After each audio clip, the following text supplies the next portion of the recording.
ఓం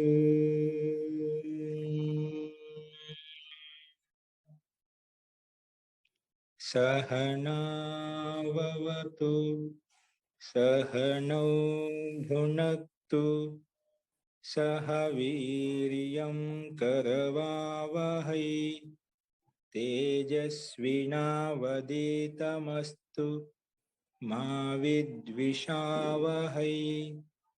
ఓం శాంతి శాంతి శాంతి.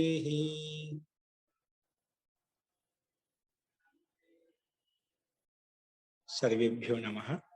అందరికీ నమస్కారం అండి.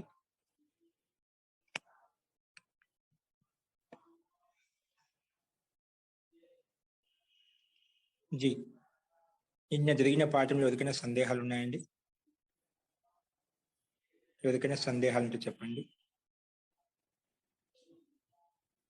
మనం భాగః శబ్ద చెప్పుకున్నాం. భాగః శబ్ద రూపాన్ని మొత్తం తయారు చేశాము. తర్వాత నాయకః కూడా కొంచెం పరిచయం చేయించాము. ఈ రెండు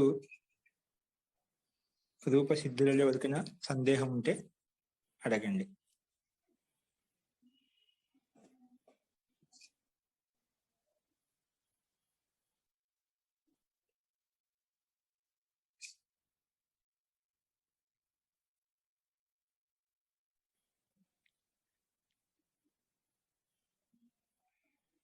అస్తు అండి. భాగః శబ్దం కూడా తయారైపోయింది. భాగఃలో విసర్గం తీసుకొచ్చాం కదా. బాగా అయిన తర్వాత ఆ విసర్గం వచ్చే ప్రక్రియని ఏమంటామంటే స్వాదుత్పత్తి. స్వాద్యుత్పత్తి.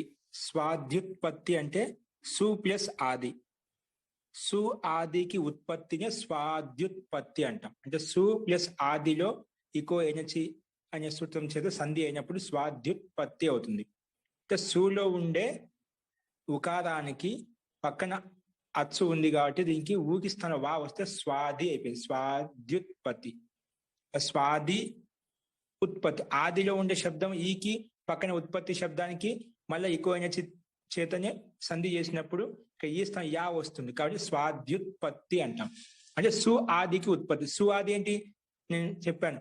సు ఔజస్ అం ఔట్ షస్ టాభ్యాంభిస్ గేభ్యాంభ్యస్ గసిభ్యాంభ్యస్ గస్ ఓస్ ఆం గ్యో సు. ఇవి సు ఆదికి ఉత్పత్తి. క్రమంగా సు ఏకవచనంలో సు తెచ్చుకుంటాం. ద్వివచనం కావాలనుకుంటే ఔ తెచ్చుకుంటాం. బహువచనం కావాలనుకుంటే జస్ తెచ్చుకుంటాం. అదేవిధంగా ద్వివచనం ద్వితీయ విభక్తి కావాలంటే అమ్ము, ద్వితీయ విభక్తి ద్వివచనం కావాలంటే అవ్వు, ద్వితీయ విభక్తి బహువచనం కావాలంటే షస్. ఈ రకంగా సు ఆదికి ఉత్పత్తి తీసుకొస్తాం కాబట్టి దీన్ని స్వాద్యుత్పత్తి అంటాం. విసర్గం వచ్చే ప్రక్రియ పద్ధతిని ఏమంటామంటే స్వాద్యుత్పత్తి. ఎప్పుడైనా స్వాద్యుత్పత్తి అనే ప్రక్రియ వచ్చినా మనకు ఏం అర్థం చేసుకోవాలా? సు ఆదికి ఉత్పత్తి చేసి మనం ఈ విధంగా అయితే ఎక్కడ ఏ విభక్తి అయితే అవసరమో, ఏ వచనం అయితే అవసరమో ఆ విభక్తి ఆ వచనాన్ని తీసుకొని వస్తాం. దీన్నే స్వాద్యుత్పత్తి అంటాం. ఈ స్వాద్యుత్పత్తి కూడా ప్రక్రియ చూసాం మనము. ఇప్పుడు నాయకః శబ్దము చెప్పాను.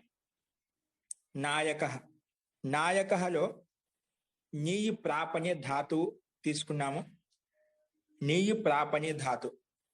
దీనికి పూర్వ ధాతువుకు ఏ విధంగా అయితే పూర్వధాతువునకు భూవాదయో ధాతవ, అదేవిధంగా ఇక్కడ కూడా భూవాదయో ధాతవ అనే సూత్రం చేత నీ అనే ధాతుకు ధాతు సంజయం పేరు పెట్టాము. తర్వాత ధాతు సంజయం పేరు పెట్టిన తర్వాత ఈ ధాతువులో కొన్ని అనుబంధాలు ఉన్నాయి. ఆ అనుబంధాలు లోపం చేయడానికి హలంత్యం అనే సూత్రం వచ్చేసి అంతిమ హల్ వర్ణం ఏదైతే ఉందో అంటే నీయ్ అనే ధాతువులో యకారం ఉంది, పంచమాక్షరం. ఆ యకారానికి ఇత్ సంజాని పేరు పెట్టింది. ఎందుకంటే ఈ సూత్రం ఏముంటుంది? ఆది అంత్యం అణంలో ఆదిలో చేస్తుంది, అంతిమంలో చేస్తుంది ఏం చెప్పదు. ఈ సూత్రం పని చేయాలంటే ఉండాలి. అది ధాతు కావచ్చు, ప్రత్యయం కావచ్చు, ఏదైనా కావచ్చు. అంతిమంలో ఉంటే అంతిమ హల్ వర్ణం ఏది ఉన్నా కూడా మహర్షి పాణి ఎక్కడైతే చెప్పారో అక్కడ ఈ సూత్రం వచ్చేసి కేవలం అంతిమంలో ఉండాలి. అది మహర్షి పాణి రచించినటువంటి ఉపదేశంలో అయి ఉంటే చాలు. అలాంటి అంతిమంలో ఉన్న హల్ వర్ణానికి ఇత్ అని పేరు పెడుతుంది. ఇది మహర్షి పాణిని రచించినటువంటి ధాతుపాఠంలో ఉంది కాబట్టి ఈ యకారానికి హలంత్యం అనే సూత్రం వచ్చేసి అంతిమంలో ఉంది కాబట్టి ఇత్ సంధ్యాన్ని పేరు పెట్టింది. ఇత్ సంధ్యాన్ని పేరు పెట్టగానే తస్య లోప సిద్ధంగా ఉంటుంది కాబట్టి తస్య లోపహ ఇతి కిం అని అడిగినప్పుడు అదర్శనం లోపహ అని చెప్పాం. ఇప్పుడు మనకు ఆ నీయలో ఉండే యకారం అనేది లోపించింది, అంటే కనిపించకుండా పోయింది. అప్పుడు ఏం మిగులుతుంది? మనకు నీ అనే అక్షరం మిగులుతుంది, నీ అనే ధాతు మిగులుతుంది. ఇప్పుడు ఆ నీ అనే ధాతువులోనే ఇంకో సూత్రం వచ్చింది. ఏంది? నోనహ. ఏ సూత్రం అండి? నోనహ. ఇది ఎన్నో అధ్యాయంలో ఉంది? 6వ అధ్యాయము 1వ పాదము 63వ సూత్రంలో ఉంది అని చెప్తున్నాం. ఒకసారి ఓపెన్ చేయండి, మనం ఓపెన్ చేయలేదు. 6వ అధ్యాయము 1వ సూత్రము 63వ 1వ పాదము 63వ సూత్రం. 6:1:63. ఎన్నో భాగం ఉంటుంది? 3వ భాగంలో ఉంటుంది. 6వ అధ్యాయం 1వ పాదం 63వ సూత్రం. పేజ్ నెంబర్ ఎంత? ఓపెన్ చేశారా? అందరూ పుస్తకాలు ఓపెన్ చేయండి. మనం పుస్తకం ఓపెన్ చేశామంటే కేవలం ఇక్కడ ఉండే రూపం ప్రక్రియ ఒకటే తెలియదు మనకు. అక్కడ ఆ సూత్రం అర్థం మొత్తం అక్కడ పోయి చూసామనుకోండి, అది ఇంకా ఏ సందర్భాల్లో పనిచేస్తుంది, ఆ సూత్రం యొక్క లక్షణం మొత్తం మనకు కనిపిస్తుందన్నమాట. కాబట్టి ప్రతి ఒక్కరు ఓపెన్ చేయండి. ఇక్కడ ఏముంది? 27వ భాగంలో 27వ పేజీ, పేజ్ నెంబర్ 27 లాస్ట్ లో ఇచ్చాడు. నో నహ. దీని పదవి భాగంలో ఏముంది? నహ అనేది షష్ఠీ విభక్తి ఏకవచనం. షష్ఠీ విభక్తి ఏకవచనం అని చెప్పినప్పుడు ఏం చెప్పాను నియమము? అది స్థానంలో పనిచేస్తుందా, పక్కన పనిచేస్తుందా, ముందుకు పనిచేస్తుందా? షష్ఠీ విభక్తి ఎక్కడొచ్చినా దాని స్థానంలో పనిచేసుకుంటాము. ఇక్కడ నహ అనేది ఏంటంట? షష్ఠీ విభక్తి ఏకవచనం. ఏంటండి? షష్ఠీ విభక్తి ఏకవచనం. తర్వాత పదం ఏంటి? నహ. తర్వాత పదము నహ. ఇక్కడ నహలో నాకి మధ్యలో విసర్గానికి ఓకారం అయిపోయింది. అది హసిచ అనే సూత్రం చేత సంధి ప్రకారంగా విసర్గానికి ఓకారం అయిపోయింది. అవి నిదానంగా సంధులు మళ్ళా మీకు ఇప్పుడు దర్శనావాద కౌముది నడుస్తుంది, అక్కడ సంధి ప్రక్రియ మళ్ళీ ఒకసారి చూపించినప్పుడు మీకు స్పష్టం అర్థమవుతుంది. ఇక్కడ హసిచ అనే సూత్రం చేత అకారం పక్కన విసర్గానికి ముందు సా అవుతుంది, ఆ సకారానికి రూ చేసుకుంటాము. ఆ రూ స్థానంలో హసిచ అనే సూత్రము ఉకారం చేస్తుంది. ఉకారం చేసినప్పుడు ఆ ఊ కలిసి ఓగా మారిపోతుంది. మొత్తానికి సంధి అయింది హసిచ అనే సూత్రం చేత. ఒకసారి హసిచ అనే సూత్రం చూసుకోండి, మీకు చెప్పాను కూడా. ఆ సంధి నియమం ప్రకారంగా విసర్గ స్థానంలో ఓకారం అయిపోయింది. అందుకే నో నహ. ఇక్కడ మనం విడగొట్టినప్పుడు నహానే చూపించాడు. అస్తు. ఇక్కడ మనకు ముఖ్యంగా నహ షష్ఠీ విభక్తి, నహ అనేది ప్రథమ విభక్తి. అంటే నహ షష్ఠీ విభక్తి ఎక్కడైతే ఉందో దాన్ని ఏం చెప్పాను? దాని స్థానంలో పనిచేసుకుంటాము. ఇప్పుడు నహ షష్ఠీ విభక్తి ఉంది కాబట్టి నహ స్థానే అని చెప్పాలి. అంటే నహ స్థానంలో ఏమవుతుందంట? నహ భవతి. అనహ స్థానంలో నహ భవతి అంటే అనకార స్థానంలో నహ వస్తుంది. సూత్రంలో స్పష్టం ఉంది కదా. షష్ఠీ విభక్తి కాబట్టి స్థానంలో అని అర్థం చెప్పుకోవాలి. చెప్పేటప్పుడు అర్థే అని రాలి. నహ స్థానే అంటే నహ స్థానంలో, నహ భవతి నా వస్తుంది. అది దాని అర్థం కింద అదే విధంగా ఇచ్చాడు. ధాత్వోహు నకారస్య స్థాని. ఇది ధాతు కదా. నీ అనే ధాతువేనా? ధాతువే. ఆ ధాత్వాదేహి నకారస్య స్థాని. ఇది ఏమంటుందంటే ధాతువునకు ఆదిలో ఉండే నకారానికి మాత్రమే గుర్తుపెట్టుకోండి. ఇది అంతిమంలో పనిచేయదంట. ధాత్వాదేహి ధాతుకి ఆది నకారస్య, ఆది నకారస్య స్థాని, నకార స్థానంలోనే. అది ఎటువంటి నకారం? ఉపదేశ అవస్థాయాం. ఉపదేశ అవస్థ అంటే మహర్షి పాణి స్టార్టింగ్ లో ధాతు పాఠంలో ఏ విధంగా అయితే ఉంచాడో ఆ స్థితిలో చూసుకోవాలి మనం. రూప ప్రక్రియ చాలా పని చేసుకొని వచ్చాము మనం. నీ ధాతు చేత అక్కు తీసుకొచ్చాము, మరి సంధి చేసుకుని నాయక శబ్దం మొత్తం తయారైపోయినాక అప్పుడు చూసుకోవద్దు. మూల అవస్థ అంటే ముందు అవస్థ, ధాతు పాఠంలో ఏ విధంగా ధాతు ఉంచబడిందో ఆ స్థితిలో చూసుకోవాలి. అందుకే ఉపదేశ అవస్థాయం నకార ఆదేశ భవతి. ధాత్వాదేహి ఆది నకారస్య స్థానే. ఈ సూత్రం లసక్వ తద్దితే ఏ విధంగా ప్రత్యయానికి ఆదిలో పనిచేస్తుందో అదే విధంగా ఇది ధాతువునకు ఆదిలో పనిచేస్తుంది. ధాతులో ఇక్కడ ఏముండాలంట? అది కూడా అనకారం ఉండాలి. అంటే తవర్గంలో పంచమాక్షరం ఉండాలి. ఆ పంచమాక్షర స్థానంలో తవర్గం యొక్క పంచమాక్షరం వస్తుంది. అందుకే ధాత్వాదే నకారస్య స్థానే ఉపదేశవస్థాయం, ఉపదేశ స్థితిలోనే అంటే స్టార్టింగ్ లోనే ధాతుపాటికి మూల స్థితిలోనే నకార ఆదేశ భవతి. అంటే ఇక్కడ నీ అనేది మనకు నీ ధాతువులో యకార అనుబంధ లోప హలంత్యం చేత ఇత్ అని పేరు పెట్టుకొని తస్య లోప చేత తీసివేసినప్పుడు కేవలం నీ మిగిలింది.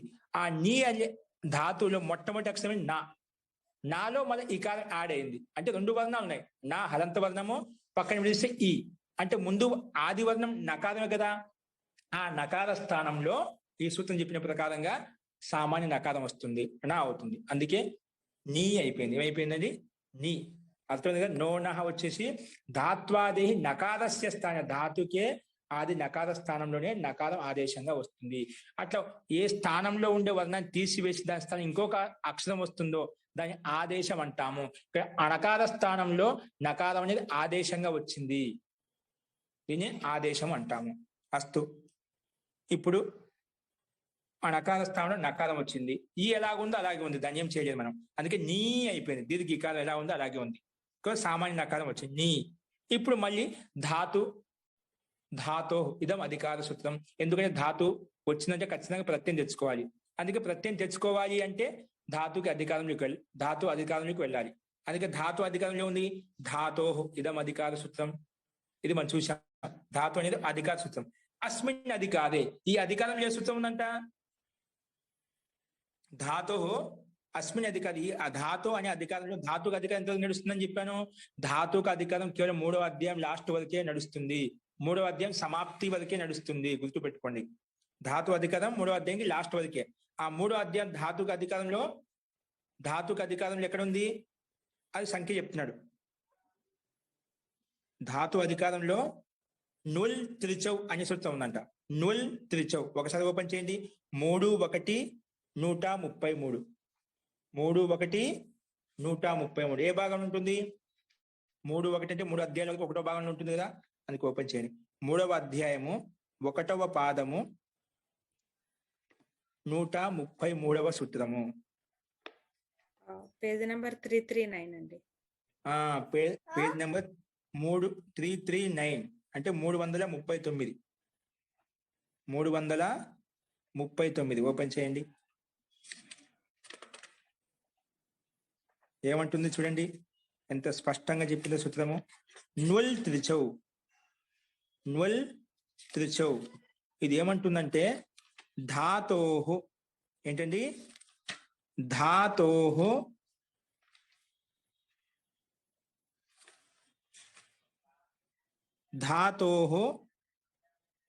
నుల్ త్రిచౌ ప్రత్యయౌ భవతః. ధాతు ఇక్కడ మనకి నీ ధాతు కదా, ఆ ప్రత్యయము ఎప్పుడు వస్తుందని చెప్పాను? ప్రత్యయం తీసుకొని రావాలి అంటే ఖచ్చితంగా ధాతువై ఉండాలి, లేదంటే ప్రాతిపదికమై ఉండాలి. ఇక్కడ మనకు ప్రాతిపదికం లేదు, ధాతు ఉంది. అందుకే ధాతోహు అంటుందన్నమాట. ధాతోహు ఎందుకంటే ధాతు కాబట్టి ధాతు అధికారం ప్రతి తెచ్చుకుంటాం. ప్రాతిపదికం అంటే ప్రాతిపదిక అధికారం 4వ అధ్యాయంలోకి వెళ్ళిపోయే వాళ్ళం. ఇది ధాతు అధికారం కాబట్టి ధాతోహు పక్కనే వస్తుంది. అందుకే ధాతోహు నుల్ త్రిచౌ. నుల్ అనేది ఒక ప్రత్యయము, త్రిచ్ అనేది ఒక ప్రత్యయం. 2 ప్రత్యయాలు ఉన్నాయి కాబట్టి ద్వివచనం పెట్టారన్నమాట. నుల్ త్రిచౌ ప్రత్యయౌ భవత. ఇక ప్రత్యయ శబ్దం కూడా పుల్లింగ ద్వివచనంలో పెట్టాడు. ఏకవచనంలో ప్రత్యయ, ద్వివచనంలో ప్రత్యయౌ, బహువచనంలో ప్రత్యయాః. ఇక్కడ 2 ప్రత్యయాలు ఇచ్చాయి కాబట్టి నుల్ త్రిచౌ ప్రత్యయౌ భవతః. ధాతు పక్కలో నుల్ ప్రత్యయము త్రిచ్ ప్రత్యయము వస్తాయంట. ఏమొస్తాయంట? నుల్ త్రిచో ప్రత్యయో భవతః. ఇదేం చెప్పింది? ఏం చెప్పలేదు. ధాతో అంటే ధాతు పక్కన, ధాతు ఇక్కడ పంచమి విభక్తి ఏకవచనం అండి చెప్పాను. పంచమి విభక్తి ఉన్నప్పుడు ధాతు శబ్దంలో అది దాని పక్కల్లో పని అవుతుంది. షష్ఠీ విభక్తి అన్నప్పుడు ఏం చెప్పాను? దాని స్థానంలో పని అవుతుంది చెప్పాను. ఇక్కడ పంచమి విభక్తి ధాతు అనేది కాబట్టి పంచమి విభక్తి దాని పక్కలో వస్తుంది. నీ ధాతుకి పక్కలో నుల్ త్రిచౌ అని 2 ప్రత్యయాలు వచ్చాయి. ఏమొచ్చాయి? 2 ప్రత్యయాలు వచ్చాయి. ఇది ఊరికే ప్రత్యయం వస్తుంది చెప్పింది, ఏ అర్థంలో వస్తుంది ఏం చెప్పలేదు. ధాతు ఉండాలి, దాని పక్కలో నుల్ త్రిచ్ ప్రత్యయాలు వస్తాయి. కానీ మన లక్ష్యం ఏంటి? నాయక శబ్దాన్ని తయారు చేయాలి. నాయక శబ్దాన్ని తయారు చేయాలంటే నుల్ ప్రత్యయం తీసుకొచ్చినప్పుడే మనకు నాయక శబ్దం సిద్ధిస్తుంది. కాబట్టి నుల్ ప్రత్యయం తెచ్చుకుంటాము, త్రిచ్ ప్రత్యయం తెచ్చుకోము.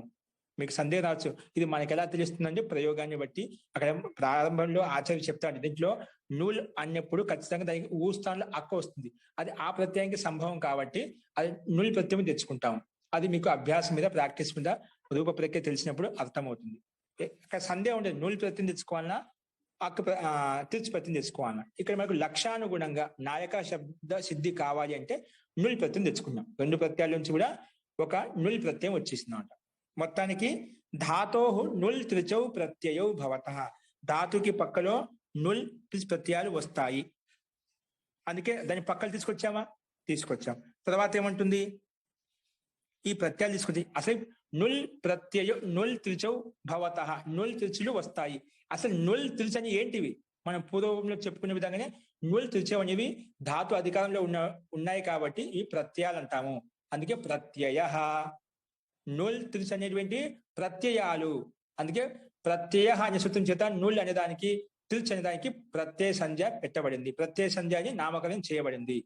సరే, నుల్ త్రిచ్ అనే ప్రత్యయానికి ప్రత్యయ సంజ్ఞ చేయబడిన తర్వాత ఆ నుల్ ప్రత్యయ నుల్ త్రిచ్ ప్రత్యయాలు ఎక్కడ వస్తాయి అంటే దాని పక్కనే పరశ్చ. నువ్వు ఎవరికైతే ప్రత్యయాన్ని పేరు పెట్టావో ఆ ప్రత్యయాలు పక్కనే వస్తాయి అని చెప్పి పరశ్చ సూత్రం చెప్పింది. కాబట్టి మనము ఈ రెండు సూత్రాలు రాసిన తర్వాత అందుకే ఆ ప్రత్యయాన్ని పక్కన తీసుకొస్తాను. ఇవన్నీ క్రమంగా చూపించాలన్నమాట. నూల్ ప్రత్యయం రాగానే ఆ ప్రత్యయానికి ప్రత్యయం నామకరణం చేసుకోవాలి. ఆ నామకరణం చేసిన దానికి మళ్ళీ వేద సూత్రం చెప్తుంది, ఆ ప్రత్యయాలు ఏదైతే నామకరణం చేశావో ప్రత్యయం అని ఆ ప్రత్యయాన్ని పక్కనే ఉంచుకో అని పరశ్చ సూత్రం సంకేతించాలి, మనం చూపించాలి అక్కడ. సరే, మొత్తానికి చెప్పింది కాబట్టి ఆ నుల్ ప్రత్యయం అనేది ధాతుకి పక్కనే వచ్చింది, అందుకే నుల్ ప్రత్యయం. కానీ ఏ అర్థంలో వచ్చింది చెప్పలేదు మనకు. నుల్ ప్రత్యయాలు వస్తాయి, నుల్ ప్రత్యయం వస్తుంది, త్రిచ్ ప్రత్యయం వస్తుంది అని చెప్పింది, బాగానే ఉంది. కానీ ఏ అర్థం చెప్పడం కోసం వస్తుంది? ప్రత్యయం వచ్చిందంటే ఒంటరిగా రాదు, ఏదో ఒక అర్థాన్ని వెంట పెట్టుకొని వస్తుంది. ఇక్కడ ఏ అర్థాన్ని వెంట పెట్టుకొని వచ్చింది? దానికి సమాధానంగా కర్తరి కృత్తు. ఏంటండి కర్తరి కృత్తు? ఈ సంఖ్య ఎంతండి? 3వ అధ్యాయము 4వ పాదము 67వ సూత్రం అంట. 3, 4, 67. ఒకసారి ఓపెన్ చేయండి. పేజ్ నెంబర్ ఎంత అండి? 3, 4, 67. చూడండి ఏమంటుందో సూత్రము. ఇది 257వ పేజీ. ఏంటండి? క్షమ్యతాం, 3, 4, 67 కదా? 535వ పేజీ. జీ 535వ పేజీ అంట. ఓకే అండి, 535వ పేజీ ఓపెన్ చేయండి ఒకసారి. అది నుల్ త్రిచౌ అని సూత్రం వచ్చి ధాతు పక్కలో నుల్ త్రిచ్ ప్రత్యయాలు వస్తాయి. మనకు అనుకూలమైన నుల్ కాబట్టి నుల్ తీసుకొచ్చి పెట్టుకున్నాం, బాగానే ఉంది. కానీ దీని అర్థం ఏంటి? ఎందుకు వచ్చింది ఇది? ఈ ప్రత్యయం ఏ అర్థం తీసుకొచ్చింది? దానికి సమాధానంగా కర్తరి కృత్తు. ఏంటంటే 535 పేజీ ఓపెన్ చేసారా? ఏమంటుంది? కర్తరి కృత్తు. దీన్ని పద విభాగం చూసుకుంటే ఏమంటుందో, కర్తరి సప్తమి విభక్తి ఏకవచనం స్పష్టంగా ఉంది, కృత్తు ఇది ప్రథమ విభక్తి ఏకవచనం. ఇక సమాసాలు అంటే ఏమిటో అని డైరెక్ట్ గా అర్థం ఇచ్చాడు. అర్థ ఏమని ఇచ్చాడు? అస్మిన్ ధాత్వాధికారే. ఇది ధాతుకు అధికారం కదా, ధాతుకు అధికారంతో నడుస్తుంది చెప్పాను. 3వ అధ్యాయం లాస్ట్ వరకు, ఇది 3వ అధ్యాయం లాస్ట్ నడుస్తుంది కదా. కాబట్టి అస్మిన్ అధికారే, అస్మిన్ ధాతు యొక్క అధికారంలో కృత్ సంజ్ఞకాః ప్రత్యయాః కర్తరీకారకే భవంతి. ఈ ధాతు అధికారంలో ఉండేటువంటి కృత్ ప్రత్యయాలు ఏవైతే ఉన్నాయో ఇవన్నీ కర్తరీకారకే భవంతి. కర్త అర్థాన్ని చెప్పడం కోసం వస్తాయంట. ఏ అర్థం చెప్పడం కోసం వస్తాయంట? కర్తం చెప్పడం కోసం వస్తాయి. ఇవి మనం మొన్న చెప్పుకునే స్టార్టింగ్ కృత తింగ్ భిన్న ప్రత్యయాః కృత్ సంజ్ఞకాః భవంతి. కృత తింగ్ సూత్రం ఎక్కడైతే ఉందో అక్కడి నుంచి మొదలుకొని తింగ్ భిన్న ప్రత్యయాః అంటే తింగులు కాకుండా మిగిలిన ఏ ప్రత్యయాలు అయితే ఉన్నాయో అవన్నీ కృత్తులంట. వాటికి కృత్ అని పేరు పెట్టింది. తింగ్ భిన్ ప్రత్యయాః కృత్ సంజ్ఞకాః భవంతి. అవన్నీ కృత్ ప్రత్యయాలు అని చెప్పాం. ఆ కృత్ ప్రత్యయాలు ఎక్కడ ఉన్నాయి? ధాతు అధికారంలో ఉన్నాయి. కాబట్టి ఇది కర్తరి కృత్ వచ్చి చెప్పింది. నువ్వు ఎవరికైతే కృత్ అని పేరు పెట్టావో ఆ కృత్ ప్రత్యయాలన్నీ కూడా కర్తరి భవంతి అంటే కర్త అర్థాన్ని చెప్పడం కోసం వస్తాయి. ఇవి కూడా ధాతు అధికారంలో ఉన్నాయి. ఇవి ఈ ప్రత్యయం ఏంటి? నుల్ త్రిచ్ ప్రత్యయాలు కృత్ ప్రత్యయాలు కాబట్టి ఈ కృత్ ప్రత్యయాలు అంటే ఎల్లప్పుడూ కర్తరి అర్థం చెప్పడం కోసం వస్తాయి అని ఈ సూత్రం చెప్పింది స్పష్టంగా. కర్తరి కృత్, కృత్ ప్రత్యయాః కర్తరి భవంతి. సూత్రాన్ని తిప్పేసినామని కూడా అర్థం వస్తుంది. కృత్ అంటే ఎవరికి? తింగ్ భిన్న ప్రత్యయాః కృత్ సంజ్ఞకాః భవంతి. తింగ్ భిన్న అంటే ఏమిటి? తిప్ తస్ జి, సిప్ తస్ థ, మిప్ వస్ మస్, ఇవి తింగ్ ప్రత్యయాలండి. ఆ 18 ప్రత్యయాన్ని వదిలిపెట్టి, పరస్మ పదము ఆత్మ పదంలో ఉండే ప్రత్యయాన్ని వదిలిపెట్టి మిగిలిన ఎన్ని అయితే ప్రత్యయాలు ఉన్నాయో అవన్నీ కూడా కృత్తులే. ఆ కృత్ ప్రత్యయాలు ఏ అర్థంలో వస్తాయంట? అవన్నీ కర్తరి భవంతి, కర్త అర్థంలో వస్తాయంట. ఏదో కర్తని చెప్పడం కోసం వస్తాయి. ఇక్కడ మనకు నాయక అంటే నాయకుడు అంటే ఒక కర్తనేనా? ఒక కర్తను సంకేతిస్తున్న నాయకుడు అనగానే. కాబట్టి ఒక కర్త అర్థం చెప్పడం కోసము నుల్ ప్రత్యయం వచ్చింది అని ఈ సూత్రం చెప్పింది. ఎందుకంటే ఇక్కడ నుల్ ప్రత్యయం అనేది ధాతు అధికారంలో ఉంది. ఆ తింగు భిండు ప్రత్యయం కూడా తింగు కాదు, ఇది భిన్నమైన ప్రత్యయం కాదు, కృత్య సంజ్ఞ. అలాంటి కృత్య సంజ్ఞకమైనటువంటి ప్రత్యయము కర్త అర్థంలో భవంతి, కర్తరి అర్థే భవంతి. ఇక్కడ నుల్ ప్రత్యయం కృత్ ప్రత్యయం కాబట్టి కర్త అర్థంలోనే వస్తుంది అని ఈ సూత్రం చెప్పింది. అస్తు అదే ఇచ్చాడు. అస్మిన్ ధాత్వాధికారే కృత్ సంజ్ఞకాః ప్రత్యయాః, కృత్ సంజ్ఞకం పేరు పెట్టినటువంటి ప్రత్యయాలు ఏవైతే ఉన్నాయో కర్తరి కారకే భవంతి, కర్త అర్థమే వస్తాయి. ఇది ఒక్క ప్రత్యయం కాదు, ఇలా చాలా ప్రత్యయాలు ఉన్నాయి. అవన్నీ కూడా కర్తను చెప్పడం కోసం వస్తాయి. మనం క్రమంగా వస్తున్నప్పుడు మనకి మీకు స్పష్టమవుతుంది. ఒకటి గుర్తు పెట్టుకుని, కృత్ అని పేరు పెట్టినటువంటి సూత్రాలు ఏవైతే ఉన్నాయో అవన్నీ కూడా కర్త అర్థం చెప్పడం కోసం వస్తాయి. అన్ని ప్రత్యయాలకు ఏమని పేరు? కర్తరి భవంతి, కర్త అర్థంలోనే వస్తాయి. ఇక్కడ మనకు నుల్ ప్రత్యయం అనేది కర్త అర్థం చెప్పడం కోసం వచ్చింది. అదే విషయం చెప్పింది. సరే, కర్తరి భవంతి అని చెప్పావు. అసలు కర్త కర్త అంటున్నావు, మాటి మాటి కర్త అంటే ఏమిటి? దానికి మళ్ళా మహర్షి పాణి ఒక సూత్రం చెప్పారు. స్వతంత్ర కర్త. ఏంటండి? స్వతంత్ర కర్త. సూత్రం వచ్చింది కర్తరి కృత్, కృత్ ప్రత్యయాలు కర్తరి భవంతి, కర్తాలో వస్తాయి. ముందు కర్త అంటే కూడా కొంచెం దానికి డెఫినేషన్ ఏంటి చెప్పమని చెప్పారు. దానికి సమాధానంగా మహర్షి పాణి అడిగిన ప్రశ్నకు సమాధానంగా స్వతంత్ర కర్త. ఏంటండి? స్వతంత్ర కర్త. ఏదైనా ఒక పని చేయడానికి, ఏదైనా ఒక పనికి ముఖ్యమైన వ్యక్తి ఎవరైతే ఉన్నారో ఆ పని ఇప్పుడు చదువుతున్నాం అంటే మీరంతా కర్తలు. ఇక్కడ చదువు నేను చెప్తున్నా అంటే నేను కూడా ఒక కర్త. ఏదైనా ఒక క్రియను, అంటే మనం ఈ వ్యాకరణ క్రియను మనం అర్థం చేసుకోవడానికి ప్రయత్నం చేస్తూ ఉన్నాం. ఏదైనా ఒక క్రియను సాధించడం కోసం, సిద్ధించడం కోసము ఎవరైతే స్వతంత్రంగా ఉంటారో వారిని కర్త అంటాం. నేను చెప్పాను, కర్తుం అకర్తుం అన్యతా కర్తుం యః స్వతంత్రః భవతి సహ కర్త. ఎవరైనా చేయడానికి, కర్తుం అంటే చేయడానికి, అకర్తుం చేయకుండా ఉండటానికి, లేదా అన్యతా కర్తుం లేదా ఇష్టానుసారంగా చేయటానికి, యః స్వతంత్రః ఎవరైతే స్వతంత్రంగా ఉంటారో సహ కర్త భవతి అతనే కర్త అంటాము. సూత్రమే స్పష్టంగా చెప్తుంది. స్వతంత్ర కర్త, స్వతంత్రంగా ఉండేవాడిని కర్త అంటాము. ఒకసారి ఓపెన్ చేయండి, మీకు స్పష్టమవుతుంది. 1:4:54 ఏమంటుంది? ఒకసారి ఓపెన్ చేయండి. 1:4:54 ఇదే సూత్రార్థం చెప్పిందా, ఇంకో రకంగా చెప్పిందా? సూత్ర సంఖ్య పుట సంఖ్య 131 మహోదయ. 131 అండి. స్వతంత్ర కర్త. చూడండి, స్వతంత్ర అంటే ప్రథమ విభక్తి ఏకవచనం, కర్త అనేది కూడా ప్రథమ విభక్తి ఏకవచనం పద విభాగంలో. అర్థ చూడండి, క్రియాయాః సిద్ధౌ. క్రియాశబ్ద స్త్రీలింగం అండి. క్రియాయాః సిద్ధౌ అంటే క్రియాకి సిద్ధించడంలో, క్రియాను సాధించడంలో ప్రధాన ఎవరైతే ప్రధానంగా ఉంటారో, అంటే కర్త అంటే ప్రధానంగా ఉంటారు, ముఖ్యమైన వాడు కర్త. క్రియాయాః సిద్ధౌ క్రియాకి సిద్ధిలో ప్రధాన ఏదైతే ప్రధానంగా ఉంటారో, యహ ప్రధాన ఏదైతే ప్రధానంగా ఉంటారో. ఇంకా స్వాతంత్ర్యాన్ని వివక్షితే స్వతంత్రంగా వివక్షానుసారంగా ఉంటాడు, స్వాతంత్ర్యంగా ఉంటాడో తత్ కారకం కర్తృ సంజ్ఞకం భవతి. అలాంటి కారకాన్ని కర్తృ సంజ్ఞకం, అలాంటి కారకాన్ని కర్తృ సంజ్ఞ అని పేరు వస్తుంది. కారకాలు అంటే కర్త కారకము, కర్మకారకము, కరణకారకం అని చెప్తున్నా కదా. ఇక్కడ మొట్టమొదటి ప్రథమ విభక్తి కానీ కర్తా కారకం అని చెప్తున్నాడు. ఏమంటున్నాడు? కర్తా కారకం అని చెప్తున్నాడు. క్రియాయాః సిద్ధౌ క్రియాకి సిద్ధించడంలో, అంటే క్రియాను ఉత్పన్నం చేయడంలో ప్రధానంగా ఎవరైతే ఉన్నారో, స్వతంత్రంగా స్వాతంత్ర్యాన్ని వివక్షిత స్వతంత్రంగా ఎవరైతే ఉన్నారో అటువంటి వారికి కర్త అని పేరు. అలాంటి వారికి దాన్ని కర్తృకారకం అని చెప్పారంట. అలాంటి కారకానికి, అలాంటి కర్తృకారకానికి కర్త అని పేరు పెట్టాడు. కర్త అని పేరు పెట్టాడు. సింపుల్ గా ఒక మాటలో స్వతంత్రంగా ఉండేవాడికి కర్త అని పేరు. అంటే ఏదైనా ఒక క్రియను సాధించడానికి ముఖ్యమైన కర్త ఎవరైతే ఉన్నారో వారికే కర్త అని పేరు. అస్తు. ఇక్కడ కర్త అనే నాయక అన్నప్పుడు కర్త కాబట్టి నాయకుడు అలాంటి అర్థాన్ని చెప్పడం కోసము కృత్ ప్రత్యయం వచ్చింది. ఈ కృత్ ప్రత్యయం అనేది ఎల్లప్పుడూ కర్త అర్థాన్ని చెప్పడం కోసం వస్తుంది అని చెప్పారు. ఇప్పుడు నెక్స్ట్ ఇది బాగానే ఉంది. కర్త అంటే స్వతంత్రంగా ఉండేవాడిని కర్త అని చెప్పావు. ఇప్పుడు మనకు నీ నూల్ వచ్చింది. ఏమొచ్చిందండి? నీ నూల్ అంటే ధాతు పక్కన నూల్ ప్రత్యయం వచ్చింది. ఆ నూల్ ప్రత్యయం వచ్చిన తర్వాత దాంట్లో అనుబంధ లోపం చేసుకోవాలి. ఏ విధంగా అయితే మనం ఘై ప్రత్యయంలో అనుబంధ లోపం చేసుకున్నాం, దానికి అనుబంధ లోపం చేయడానికి ఇక్కడ ఒక సూత్రం మహర్షి పాణిని చూపించారు. చుటూ. ఏంటండి? చుటూ. ఇది మొట్టమొదటి అధ్యాయంలో ఉంది. 1వ అధ్యాయం 3వ పాదం 7వ సూత్రం అంట. 1, 3, 7.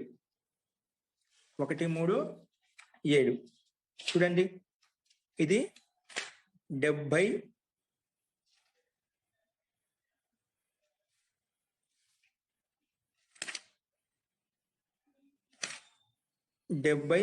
4 మహోదయ. 74 పేజీ. ఇవన్నీ ఒకే చోట ఉన్నాయండి. లసక్వతది కూడా పక్కనే ఉంది. చుట్టూ ఇవన్నీ ఒకే చోట ఉంటాయన్నమాట.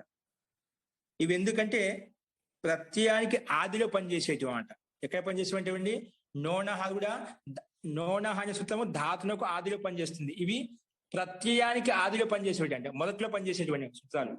లసక్వతది చెప్పాను. ఇది ప్రత్యయానికి ఆదిలో లకారం కానీ షకారం కానీ కవర్గం ఉంటేనే పనిచేస్తుంది, లేకపోతే పనిచేయదు. చుట్టూ కూడా అంతే. ఇదేమంటుంది?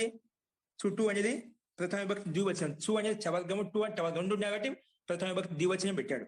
అస్తు. దీని సమాసం చెప్పా. చుశ్చ టుశ్చ కలిపితే చుటూ. అంటే చు అంటే చవర్గము, టూ అంటే టవర్గము. దాన్ని 2 కలిపి చెప్పాడు అన్నట్టు చుటూ అని. ఇతర యోగ ద్వంద్వ అంటే భిన్న భిన్నంగా ఉన్నా కాబట్టి ఇతర యోగ ద్వంద్వ సమాసం చెప్పాడు. అస్తు. ఇక్కడ మనకు అర్థ ప్రాధాన్యం, అర్థాన్ని చూసుకోవాలి ముఖ్యంగా. ఉపదేశే ప్రత్యయస్య ఆది. ఉపదేశమై ఉండాలా. ఉపదేశం అంటే మహర్షి పాణిని రచించినటువంటి గ్రంథాల్లోంచి అయి ఉండాలన్నమాట ఆ ప్రత్యయం. ఏదో పక్కన వేరే అన్య వ్యక్తులు రచించినటువంటి గ్రంథాలు చాలా వ్యాకరణ సిద్ధాంతాలు ఉన్నాయి, వ్యాకరణ పుస్తకాలు ఉన్నాయి. అక్కడ చూసుకోకూడదు. మహర్షి పాణిని రచించిన గ్రంథాలు ఉపదేశాలు ఏవైతే ఉన్నాయో అందులోంచి చూసుకోవాలి. అదే అంటున్నాడు. ఉపదేశే ప్రత్యయ. ఉపదేశ అవస్థలో ప్రత్యయస్య ప్రత్యయం ఏదైతే ఉందో ప్రత్యయస్య ఆది చవర్గ టవర్గౌ ఇత్ సంజకౌ భవతాః. ఆది చవర్గౌ టవర్గౌ అంటే ప్రత్యయానికి ఆదిలో చవర్గం కానీ అంటే చవర్గంలో ఉండే 5 అక్షరాల నుంచి ఏదో ఒక అక్షరం కానీ, టవర్గౌ చవర్గ టవర్గౌ టవర్గంలోంచి 5 అక్షరాలు ఉండే ఏదో ఒక అక్షరం కానీ ఎక్కడ ఉండాలి? ప్రత్యయానికి ఆదిలో ఉంటే అప్పుడు ఇత్ సంజకౌ భవతః. ఇక ఇత్ సంజకౌ ఎందుకంటున్నాడు? 2 ఉన్నాయి కానీ కౌ అంటున్నాం. అయితే ఉపదేశే ప్రత్యయస్య ఆది చవర్గస్య ఇత్ సంజక భవతి అని చెప్పేవాళ్ళం. కాబట్టి 2 ఉన్నాయి కాబట్టి చవర్గ టవర్గౌ ఇత్ సంజకో భవత్. చవర్గం కానీ టవర్గం కానీ ఏది ఉన్నా కూడా దానికి ఇత్ సంజకో భవత ఇత్ అని పేరు పెట్టుకుంటాము.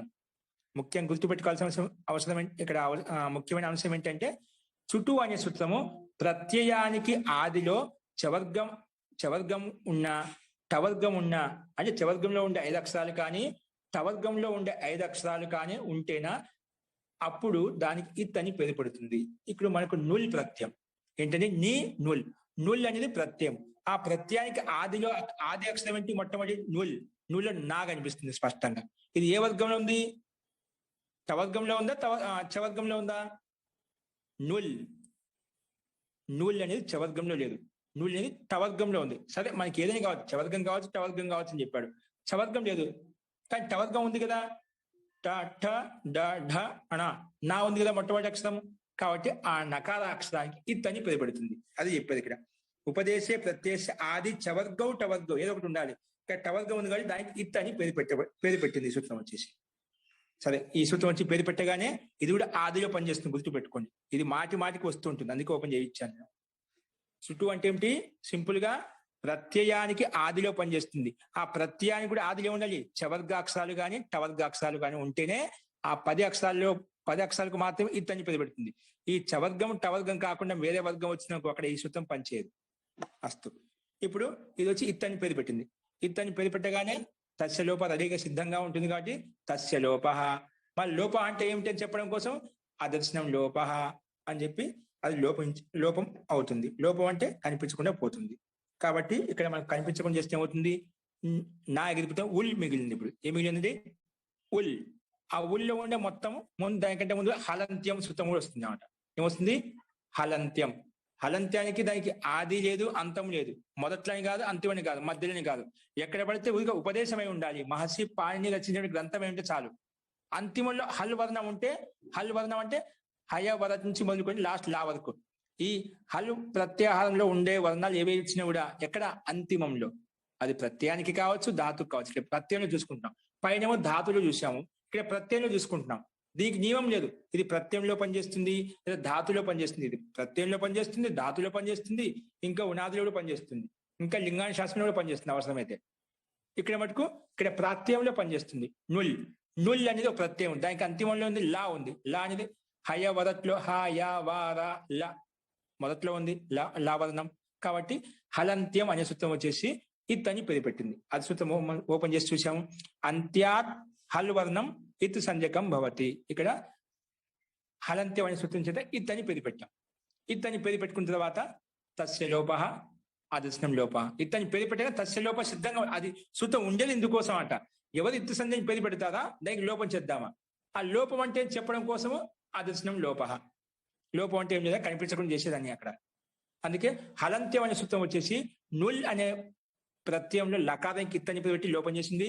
ఆ ఆదిలో చుట్టూ అనే సూత్రం వచ్చేసి టవర్గాక్షరం కాబట్టి దానికి ఇత్ అని పేరు పెట్టి లోపం చేసింది. మిగిలిందేంటి? ఊ మిగిలింది. ఏం మిగిలింది? ఊ మిగిలింది. అది చూపించాడు. ఏంటి? నీ ఊ. ఏంటండి? నీ ఊ. ఇది మళ్ళా ఈ స్థితిలో యస్మాత్ ప్రత్యయ విధి తదాది ప్రత్యయేంగం అని చెప్పుకున్నాం. ఈ సూత్రం ఓపెన్ చేసాం మనం.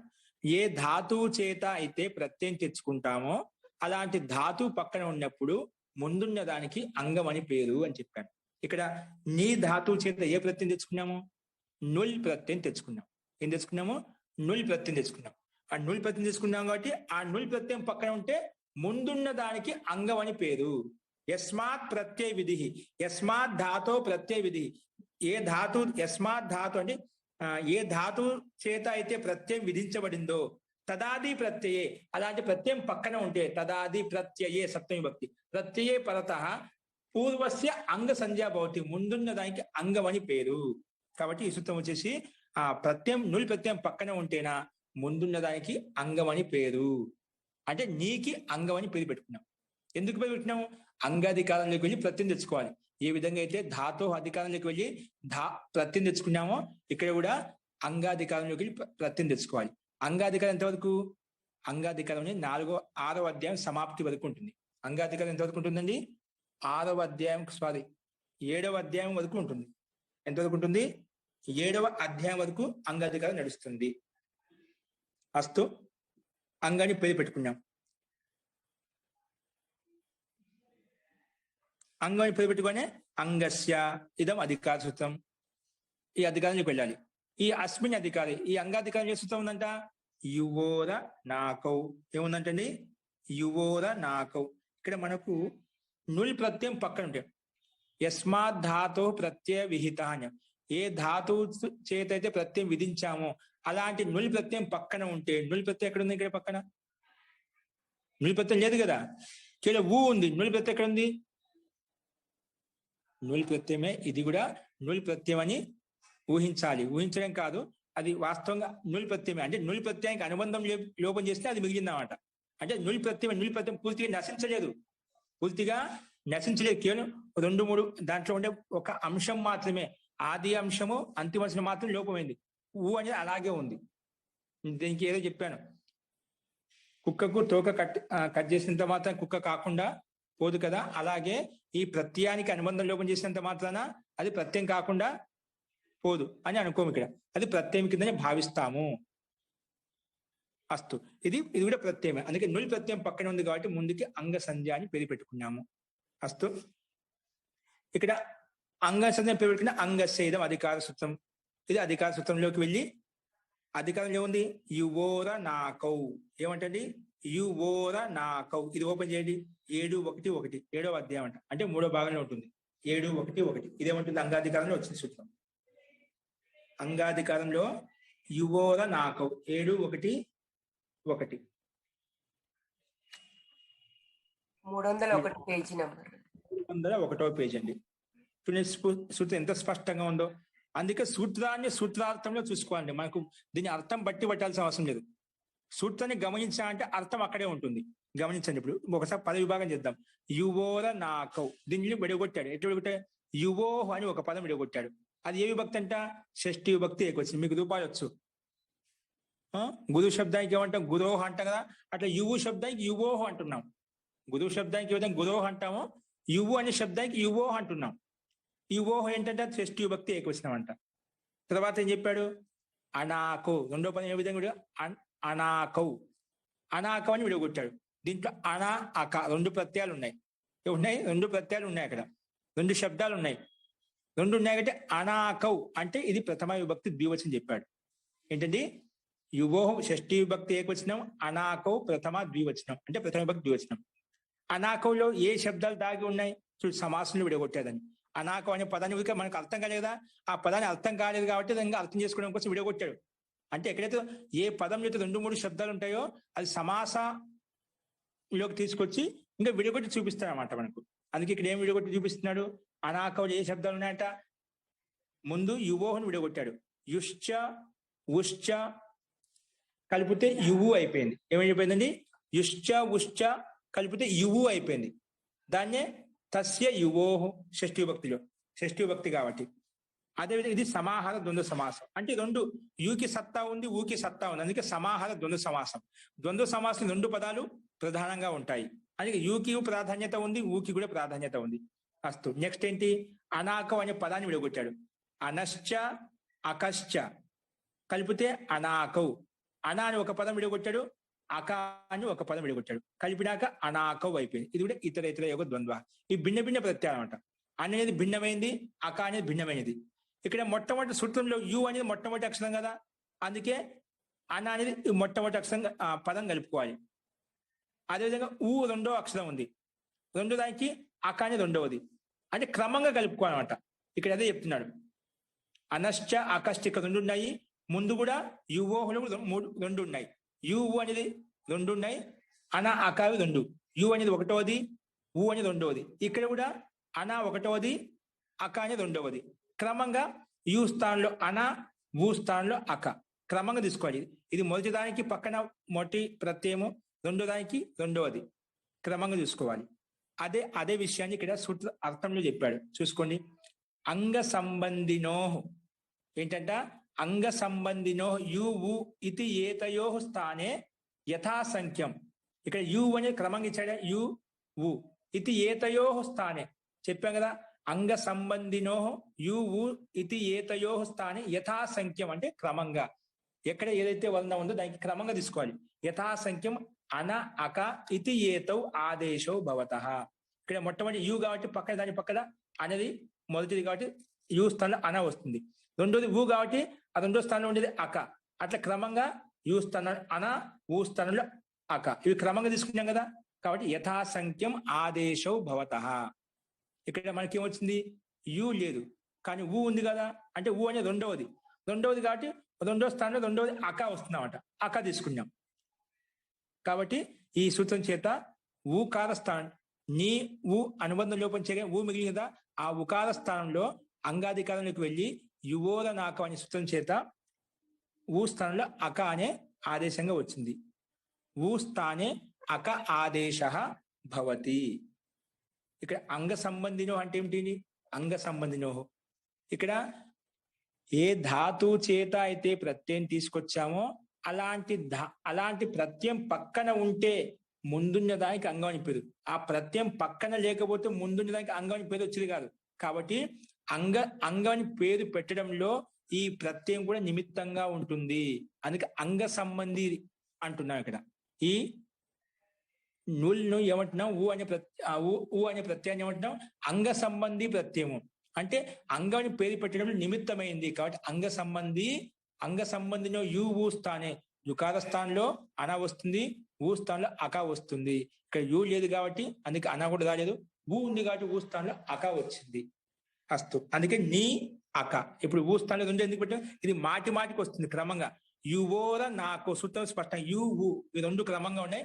పక్కన అన అక కూడా క్రమంగా ఉన్నాయి. ఒకటో దానికి ఒకటోది, రెండో దానికి రెండవది. వీటికి నిర్ణయం చేసేవారు. దానికి నిర్ణయార్థం యథాసంఖ్యం అనుదేశ సమానం. ఇప్పుడు కేవలం మనం అనుకుంటే సరిపోదు కదా. మహర్షి పాణినే దీనికి వ్యవస్థ ఒక సూత్రం రచించారన్నమాట. అలాంటి సూత్రంలో ఈ రకంగా ఉన్నాయనుకోండి క్రమంగా, దాన్ని యథాసంఖ్యం పెట్టుకోండి. అక్కడ యువోద నాకు ఏం చెప్పిందంటే కేవలం యు ఊ స్థానే అన ఆకౌ ఆదేశం భవత అని చెప్పింది అంతే. యు ఊ స్థానే అన అక ఆదేశం భవత. యు స్థానంలో ఊ స్థానంలో అన అకులు వస్తాయి, అనాకులు వస్తాయని చెప్పింది, కానీ క్రమంగా వస్తాయని చెప్పే సూత్రం వచ్చేసి వాటిని నిర్ణయం చేయడం కోసం పరిభాష సూత్రము ఏ విధంగా అయితే స్థానియంతరతమ వచ్చి పరిభాష నిర్ణయించిందో ఇక్కడ కూడా యు స్థానంలో అననే వస్తుంది, ఊ అన్నప్పుడు అకే వస్తుంది. దానికి నిర్ణయించే సూత్రము యథాసంఖ్యం అనుదేశ సమానం. ఏంటండి? యథాసంఖ్యం అనుదేశ సమానం. ఇదేమంటుంది? ఇది ఓపెన్ చేయండి ఒకసారి. 1, 3, 10. 1, 3, 10.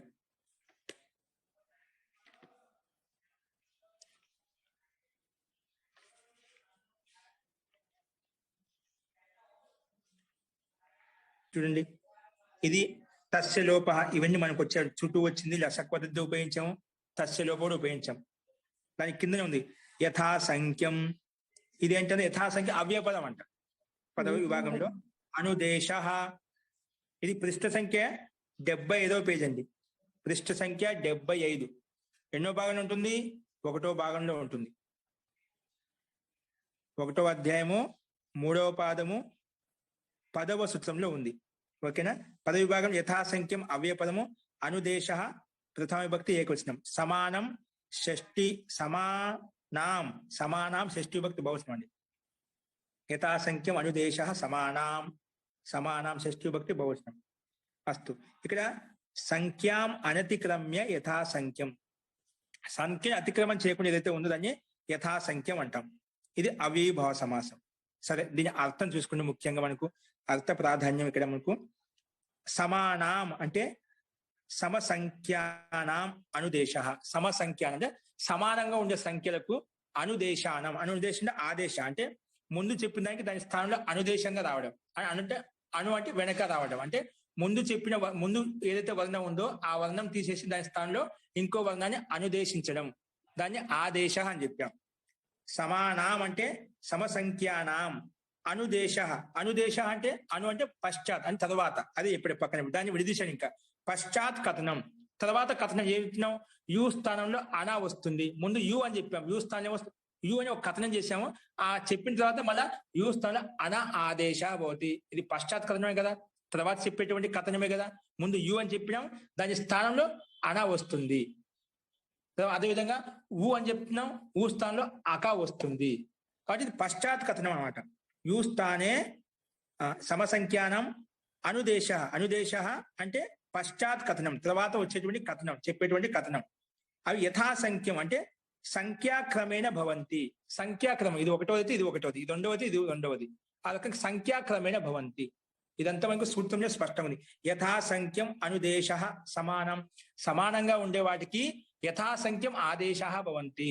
ఏవైతే సమాన వర్ణాలు ఉన్నాయో, క్రమంగా ఉన్నాయో, ఒకటో దానికి ఒకటి, రెండో దానికి రెండు, అట్లా క్రమంగా ఇచ్చాడు సూత్రంలో. ఆ సమానానాం వర్ణానాం యథాసంఖ్యం అనుదేశ భవంతి. యథాసంఖ్యంగా వాటి స్థానం ఆదేశంగా వస్తాయి. యథాసంఖ్యం అనుదేశ అంటే అనుదేశంగా అంటే ఆదేశంగా వస్తాయి. ఏవి? సమాన వర్ణాలు, సమాన సంఖ్యావాచ శబ్దాలు. ఇక్కడ యు ఊ అనేది యు ఒకటోది, ఊ అనేది రెండో స్థానంలో ఉంది. అదేవిధంగా అన అక అనేవి క్రమంగా 1, 2 ఉన్నాయి. కాబట్టి ఒకటో దానికి 1, రెండో దానికి 2, అలా క్రమంగా చూసుకొని యథాసంఖ్యం పెట్టుకోవాలి. అస్తు. దీనికి నిర్ణయం చేసింది యువోద నాకు వచ్చి అన అక ఆదేశంగా వస్తాయని చెప్పినప్పుడు అన అక ఆదేశం ఎందుకు రావాలి, క్రమంగా ఎలా వస్తాయని నిర్ణయం కోసము యథాసంఖ్యం అనుదేశ సమానం. అది కేవలము ఆదేశాలు వస్తాయని చెప్పింది. ఆదేశాలు యు స్థానంలో అనవు పెట్టుకోవచ్చు, ఊ స్థానంలో అనవుడు పెట్టుకోవచ్చుదా? అలా లేదు, క్రమంగానే ఉంచుకోవాలి, క్రమం తప్పకూడదు అని చెప్పాడు. ఆ క్రమం ఉంటే పెట్టుకుంటాం, లేకుంటే లేదు. ఇక్కడ మన క్రమం ఉంది కాబట్టి ఊ స్థానంలో అక వచ్చింది. నీ అక. మళ్ళీ అంగాధికారంలో. యువోదనాకం అనేది అంగాధికారంలో ఉంది. మళ్ళీ అంగాధికారం ఇంకో సూత్రం వస్తుంది. ఏ సూత్రము? పునః అంగాధికారి వర్తమానే అచో ఇనితి. ఏమంట? అచోయి ఇనితి. ఓపెన్ చేయండి 7. ఇది చాలా ఇంపార్టెంట్ అని చాలా మళ్ళీ మాటికి వస్తుంటుంది ఎక్కువ. ఇప్పుడు చెప్పేటువంటి ఎక్కువగా వస్తుంటాయి, అందుకే ఓపెన్ చేయండి. అచోయి ఇనితి 7:2 115. 7వ అధ్యాయము 2వ పాదము 115వ సూత్రము. 115వ సూత్రం ఓపెన్ చేయండి.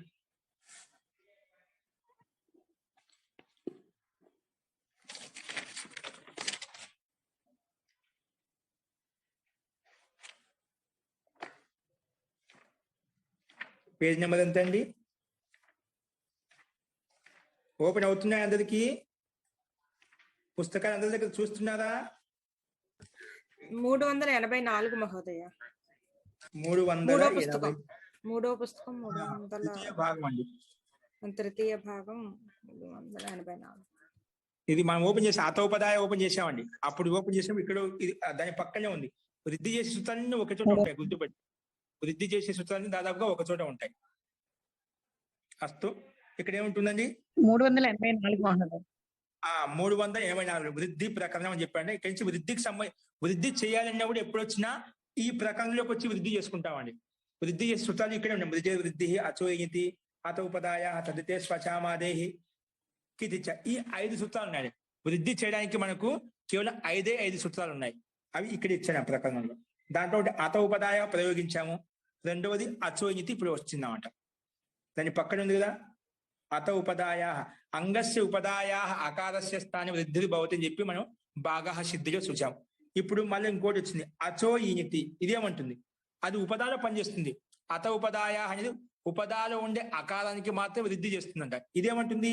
అచో ఈనితి. ఒకసారి చూడండి. అచహ షష్ఠీ విభక్తి ఏకవచనం చెప్పాం కదా. షష్ఠీ విభక్తి ఏకవచనం ఉంటే దాంట్లో ఏమైనా అర్థం చెప్పుకోవాలి. అర్థ దీని అర్థం ఏ విధంగా చూసుకుంటాము?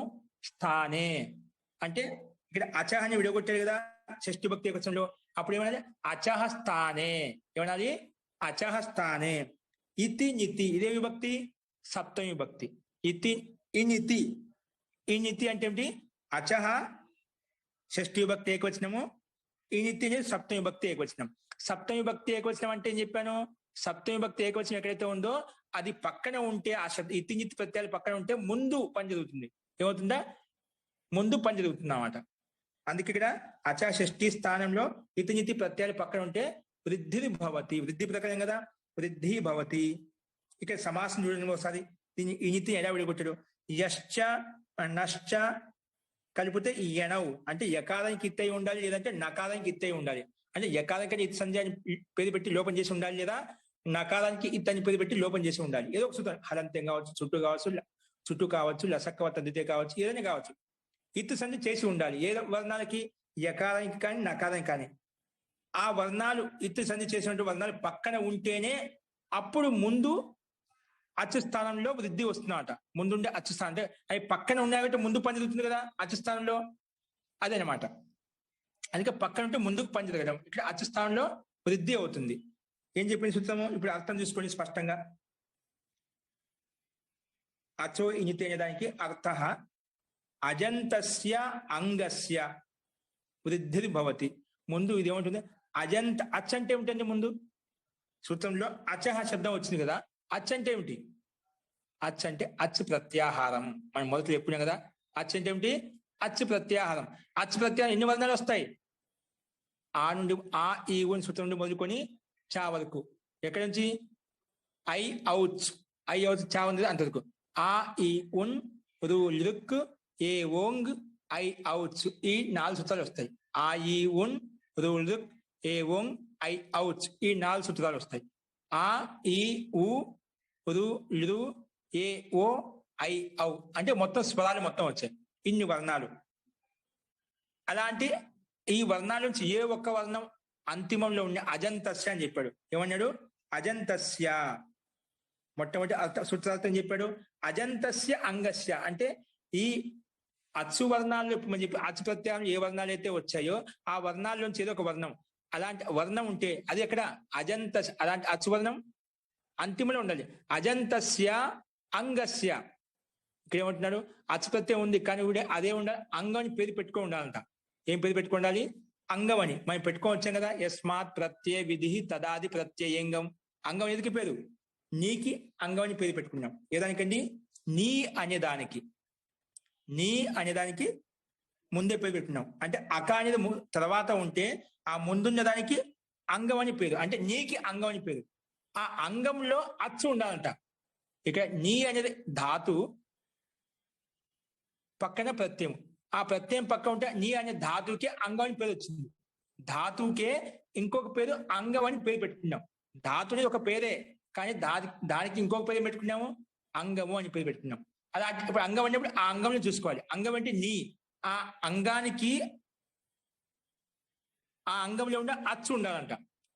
అంగంలో ఉండాలంటే నీ అనేది అంగము. ఆ అంగంలో అచ్చు ఉందా? నీలో ఈ ఉంది. ఏముందండి? ఈ ఉంది.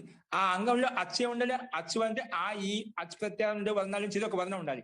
అచ్చు ప్రత్యయం అంటే మొట్టమొదటి ప్రారంభంలో ఉంది. ఆ ఈ ఉంది. ఏముందండి? నీలో ఈ ఉంది అంటే అచ్చే కదా. ఆ అచ్చు ఎక్కడ ఉండాలి? అంతిమంలో ఉండాలి. అంగానికి అంతిమంలో ఉండాలి. అజంతస్య అంగస్య అంతస్య అంగస్య. నీ అనేది అంగం బాగానే ఉంది, అచ్చు కూడా ఉంది. అది ఎక్కడ? అంతిమంలో ఉండాలి. ఇప్పుడు నీ అనేది ఏంటి? నీలో ఉండే ఈ అనేది అచ్చు. అచ్చు అంటే ఈ అనేది అచ్చులో వస్తుంది. అది అంతిమంలో ఉండాలంట. అంతిమంలో ఉంది కదా. నకారానికి అంతిమంలో ఉండే రెండు వర్ణాలు నాకి అంతిమంలో ఉంది కాబట్టి అజంతస్య అని చెప్పాడు. ఏమన్నా సింపుల్ గా ధాతో ఇకారస్య వృద్ధి భవతం చెప్పొచ్చు కదా. లేదు, అంతిమంలో ఉండే ఈ వర్ణానికి మాత్రమే వృద్ధి చేస్తాను. అది అత ఉపదాయ అని చెప్పింది. ఉపదాలో ఉండే అకారానికి మాత్రం వృద్ధి చేస్తాను ఎలా చెప్పిందో, ఇది ధాతునకు ఆ అంతిమంలో ఉండే ఇకారానికి మాత్రమే, అంటే అచ్చుకు మాత్రమే వృద్ధి చేస్తాను. అది కూడా మనం ఏమండాలి? అంగమై ఉండాలి. అంగం అని పేరు పెట్టుకొని ఉండాలి. అది అంగం పేరు పెట్టుకున్నాం కాబట్టి సూత్రం వచ్చిందన్నమాట. అజంతస్య అంగస్య. అచ్చు అంతిమంలో ఉంది ఏ వర్ణానికి అయితే, అలాంటి అజంత్ అంగానికి వృద్ధి అవుతుంది. వృద్ధి అవుతుంది కానీ ఎప్పుడు? అజంత అంగం ఉంటే అయిపోతుందా వృద్ధి? కాదు. ఇత్తు నిత్తు ప్రత్యయాలు పక్కన ఉంటేనే. ఇక్కడ ఇత్తు ప్రత్యయమా నిత్తు ప్రత్యయమా? నుల్లో అనుబంధం లోపం చేసినప్పుడు ఈ అకారానికి ఇత్తు చేసి లోపం చేశామా? నకారానికి ఇత్తు చేసుకుని లోపం చేసుకున్నామా? నుల్ అన్నప్పుడు నిత్. నుల్ అనేది నిత్ ప్రత్యయం. నకారానికి ఇత్త చుట్టూ అనే సూత్రం వచ్చి ఇత్తని పేరు పెట్టి లోపం చేసింది కాబట్టి నిత్ ప్రత్యయం పక్కనే ఉంది. అలాంటి నిత్ ప్రత్యయం పక్కనే ఉంటే అజంతస్య అంగస్య. అజంత అంగానికి అజంత అంగం ఉంటే ఈ కారస్థానంలో ఏమొస్తుందంటే వృద్ధి అవుతుంది. వచ్చి చెప్పింది. అలాంటి అచ్చు అంతిమంలో ఉండే వర్ణం ఏదైతే ఉండే వర్ణం అంటే నీలో ఉండే ఈ ఆ అజంతు వర్ణానికి అంతం అంటే అర్థం అవుతుందా? అచ్చు ప్రత్యయం అంతిమంలో ఉంది ఏ వర్ణానికి అయితే. అచ్చు ప్రత్యయం రెండే వర్ణాలు, నాకి అంతిమంలో ఉంది కాబట్టి అజంతస్య అంగస్య వృద్ధి భవతి. ఇతి నిత్తి ప్రత్యయ పదత. ఇక ఇతి లేదు కానీ నిత్తి ప్రత్యయం పక్కన ఉంది కాబట్టి నిత్తి ప్రత్యయ పదత వృద్ధి భవతి అని చెప్పింది. అంటే ఇకారానికి వృద్ధి అవుతుందంట. వృద్ధి అనగానే అప్పుడు మన ప్రకృతి సూత్రం, ఇక్కడ మనం ప్రయోగించే సూత్రం ఇక్కడ వస్తుందన్నమాట. వృద్ధి రాదే. ఈ సూత్ర అతోపదాయ వచ్చే విధంగా వృద్ధి అవుతుందంటే ప్రకృతి సూత్రం వచ్చిన దానికి నిర్ణయం చేసిందో చెప్పిందో అదే విధంగా ఈ సూత్రం వచ్చి వృద్ధి అవుతుంది అని చెప్పగానే ఆ వృద్ధి అంటే ఏమిటి అన్నప్పుడు మన ప్రకృతి సూత్రం మనం చెప్పుకునే సూత్రం వస్తుంది. ఏమంటుంది? వృద్ధి రాదైచ్. వృద్ధి అంటే ఏం లేదు, ఆ ఐ ఔ ఈ మూడు వర్ణాలకు వృద్ధి అని పేరు. ఈ వర్ణాలకు వృద్ధి అని పేరు పెట్టుకుంటాము. కాబట్టి ఇక్కడ వృద్ధి అని బాగానే ఉంది. వృద్ధి అని పేరు పెట్టుకోగానే మూడు వర్ణాలు వచ్చేసాయి. మనకేమిటి? అజంతస్య అంగస్య ఇకారస్య స్థానే వృద్ధి పోతుంది. ఇకారం ఒకటే ఉంది కాబట్టి ఆ ఇకారం ఒక స్థానంలో మనకు ఒకటే వృద్ధి కావాలి, ఒకే వృద్ధి వర్ణం కావాలి. వృద్ధి అనగానే మూడు వచ్చాయి మనకు. ఏది తొలగించుకోవాలి? మనం ఏ విధంగా చూసుకోవాలి? ఉండేది ఒక వర్ణము, వర్ణస్థానంలో మూడు వర్ణాలు వృద్ధి సంఖ్యక వర్ణాలు వస్తాయి. కాబట్టి పైన చెప్పిన విధంగానే అలాంటి నిర్ణయం కోసం పరిభాష సూత్రం వస్తుంది. స్థానేన్ తరతమః. ఏమంటే స్థానేన్ తరతమః ఏమంటుంది? స్థానే అంతరతమః అంటే అత్యంత సదృశతమః ఆదేశ భవతి. స్థానంలో అత్యంత సదృశ్యంగా ఏ వర్ణం అయితే ఉందో దాన్ని ఉంచుకో, దాని స్థానంలో అది ఆ వర్ణాన్ని తీసుకొచ్చి. ఇక్కడ మనకు నీ అక, ఇక్కడ నీలో ఈ ఉంది, ఈకి స్థానం ఏంటండి? ముందు క్రమంగా స్థానం కలుపుకున్నాం. స్థానం కలగకపోతే ప్రయత్నం కలిగిపోతే ఆభ్యంతర బాహ్య చూసుకోవాలి. అలా క్రమంగా చూసుకోవాలి. బాహ్య ప్రయత్నం, ఆభ్యంతర ప్రయత్నం. ఇక్కడ ముందు స్టార్టింగ్ స్థానం చూస్తున్నాం. నీలో ఉండే ఇకారానికి స్థానం ఏంటి? ఇచు యశాస్ తాళవ్యా. ఈకి తాలు స్థానం అండి. అంటే అంగంలో ఉండే ఇకారానికి స్థానం ఏంటి? తాలు స్థానం. ఆ తాలు వర్ణ స్థానంలో ఎన్ని వచ్చాయి మనకు? 3 వర్ణాలు వచ్చాయి. ఆ 3 వర్ణాలు అత్యంత సాదృశ్యంగా ఏదైతే వర్ణం ఉందో దాన్ని పెట్టుకోవాలి. సరే, ఒక్కొక్క వర్ణం చూసుకుందాం. మొట్టమొదటి అక్షరం ఏంటి? వృద్ధిలో ఆ వర్ణం. దానికి స్థానం ఏంటి? అకుహ విసర్జనీయా కంఠ్యాహ. కంఠస్థానం. అంటే తాలు స్థానము. ఇదేమో ఇకారం తాలు స్థానం కాదు. తాలు స్థానానికి సమానంగా ఉండేది ఏదైనా వర్ణం తెచ్చుకోవాలి మనం. ఆకారం వస్తుందా? అది విపరీతంగా ఉంది. కంఠస్థానం. అది కంఠస్థానం కాబట్టి అది ఆకారం రాదు. సరే, రెండో వర్ణం కలుస్తుందా? ఆ తర్వాత ఐకి ఏంటి? కంఠ తాళవ్యౌ. ఏంటండి? కంఠ తాళవ్యౌ అంటే ఈకారాన్ని ఉచ్చరించడానికి ఐకారికి స్థానం ఏంటి? కంఠము తాళవ్యం. మనకేం కావాలి? ఇక్కడ తాలు స్థానం ఉండే వర్ణం కావాలి. ఏం కావాలి? తాలు స్థానం ఉండే వర్ణం కావాలి. ఇక్కడ తాలు స్థానం ఉందా? ఉంది, కానీ దాంట్లో కంఠం కూడా ఉంది. అంటే కంఠము తాలు స్థానంతో ఐకారం ఉచ్చరించబడుతుంది. కానీ మనకు సాదృశ్యం ఏదైతే అది చూసుకోవాలి. కొంచెం సాదృశ్యం కలవాలి అన్నమాట. కాబట్టి దీంట్లో కనీసం అంటే కంఠం లేకపోయినా తాలు అనే స్థానం కలుస్తుంది కొంతవరకు. కాబట్టి ఇది కొంచెం దగ్గరలో ఉంది. ఆకారం అయితే పూర్తిగా కంఠస్థానం, దాంట్లో కలవడమే లేదు, అందుకే పూర్తిగా వెళ్ళిపోయింది. కానీ కంఠ తాళవ్యం అన్నప్పుడు కంఠంతో కొంచెం తాలు స్థానం కలిసింది, కానీ కొంచెం దగ్గర సంబంధం ఉంది. సరే, నెక్స్ట్ ఔవర్ణం ఉంది. దానికి కూడా కలుస్తుందా? కంఠ్యోష్టం. ఔకారానికి స్థానం ఏంటి? కంఠము ఓష్టం. ఇదైతే పూర్తిగా కలవడం లేదు. ఇది కంఠం అయిపోయింది, ఓష్టం అయిపోయింది. కనీసం అంటే మధ్యవర్ణంలో తాలున్న ఒక అక్షరం వచ్చింది మనకు, తాలు స్థానం వచ్చింది.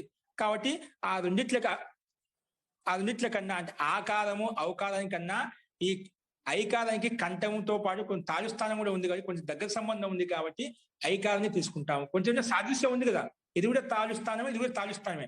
కొంచెం సాదృశ్యం ఉంది కాబట్టి సమానత ఉంది కాబట్టి ఐ వర్ణమే వస్తుంది.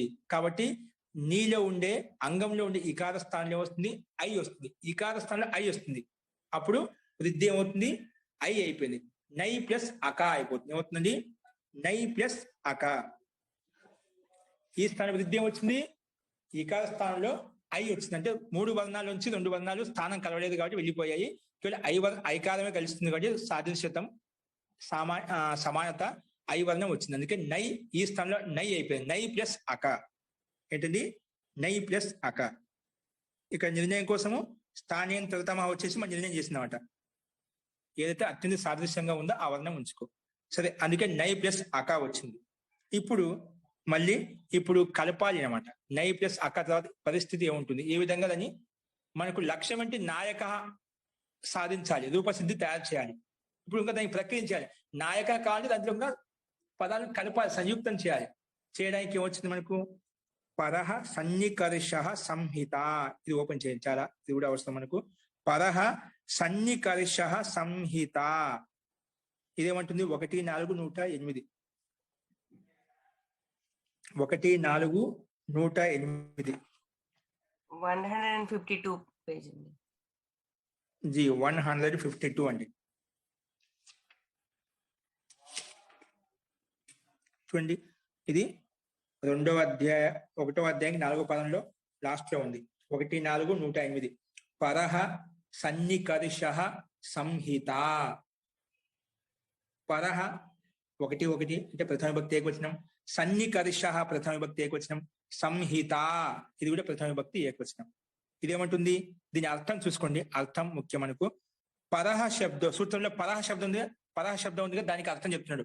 పరహ శబ్దో అతిశయవాచి. అతిశయం అంటే ఎక్కువ అర్థం చెప్తుంది. అతిశయవాచి ఏంటండి? పరశబ్ద అతిశయవాచి అంటే దాన్ని ఇంకా విడిచి చెప్తున్నాడు. అతిశయవాచి అంటే ఏమిటి? వర్ణానాం పరహ. ఏంటంట? వర్ణానాం అంటే వర్ణాలకు పరంగా. వర్ణానాం పరహ అంటే వర్ణాలకు పరంగా. ఏంటి? మళ్ళీ దాన్ని ఇంకా విడిదిస్తున్నాడు. అతిశయిత ఏంటి? అతిశయిత సన్నికర్ష అంటే అత్యంత నికటతం, అత్యంత దగ్గర సంబంధం. పోలికలు చూసుకోండి, అత్యంత దగ్గరకు ఏదైతే కలుస్తుందో అట్లా చెప్తున్నమాట. అతిశయిత దాన్ని విడిసి సన్నికర్ష దాన్ని విడిసి ప్రత్యాసక్తి అలాంటి దానికి సంహితా సంజ్ఞకో భవతి. పరశబ్దో అతిశయవాచి అంటే అతిశయవాచి అన్నప్పుడు తాత్పర్యం ఏంటంటే ఇక్కడ అత్యంత సన్నికర్షము అంటే సామీప్యము అంటే అట్ట దగ్గర సంబంధం. అంటే ఏ వర్ణం అయితే రెండో వర్ణంతో దాదాపు కలిసిపోతుందో, ఒక్కొక్కసారి కొన్ని వర్ణాలు ఉంటాయి, ఒక వర్ణాన్ని ఉచ్చరించినప్పుడు రెండో వర్ణం ఆటోమేటిక్ దానిలో కలిసిపోతుంది అన్నమాట. అలాగా వర్ణాలకు ఏ వర్ణాలకైతే అత్యంత సామీప్యం అత్యంత దగ్గర సంబంధం ఉందో అలాంటి వర్ణాలను కలిపి రాయాలి. అంటే వర్ణాలు కలిపి రాయడం, సంధి చేసి రాయడం. సంహిత అంటే వర్ణాలు అత్యంత దగ్గరగా రాయడాన్ని సంహిత అంటాం. వర్ణాలను అత్యంత దగ్గరగా రాయడాన్ని సంహిత అంటాము. అది చెప్పాడు. సన్నికర్ష సంహితా సంజ్ఞకో భవతి ఒక మాటలో. దాన్ని రకరకాలు చెప్పాడు. పరశబ్ద అతిశయవాచి దాన్ని విడగొట్టాడు. వర్ణానాం పరహ మళ్ళీ దాన్ని విడగొట్టి అతిశయిత అంటే సన్నికర్ష అంటే అత్యంత దగ్గరగా, ప్రత్యాసక్తి అంటే ప్రత్యేకంగా ఆసక్తి ఉందంటే దగ్గర సంబంధం ఉందో అటువంటి సంహితా సంజ్ఞకో భవతి అంటే దగ్గరగా కలిపి రాయడం అన్నమాట. ఇప్పుడు ఇకో ఇంచులో ఉదాహరణ ఉంది. ప్రత్యేక ఏంటండి? ప్రత్యేక. ప్రతి ప్లస్ ఏక విడగొట్టుకున్నామంటే ఏంటండి? ప్రతి ప్లస్ ఏక. ఇప్పుడు ప్రతి ప్లస్ ఏక విడగొట్టుకున్నాం అనుకోండి, ఒక అక్షరం ఎక్కువగా అవుతుంది. ప్రతిలో ఈ ఉంది, అకహలో కూడా ఆ ఉంది, అంటే అక్షరం ఎక్కువగా ఉంది. 4 అక్షరాలు ఉన్నాయి ప్రత్యేకలో. ఇప్పుడు సంధి చేసాం అనుకోండి, అంటే ఈ ప్రత్యేక ఈకి యా ప్రతిలో ఉండే ఇకాస్థానం యా ఇచ్చినప్పుడు ఏమవుతుంది?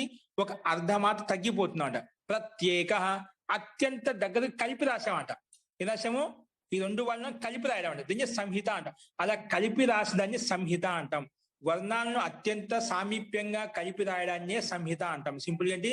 వర్ణాలను అత్యంత సామీప్యంగా అంటే దగ్గరగా కలిపి రాయడాన్నే సంహిత అంటాము. వర్ణానాం సన్నికర్ష వర్ణాల యొక్క అత్యంత సన్నికర్ష దగ్గరగా కలిపి రాయడాన్ని సంహిత సంజ్ఞకో భవతి.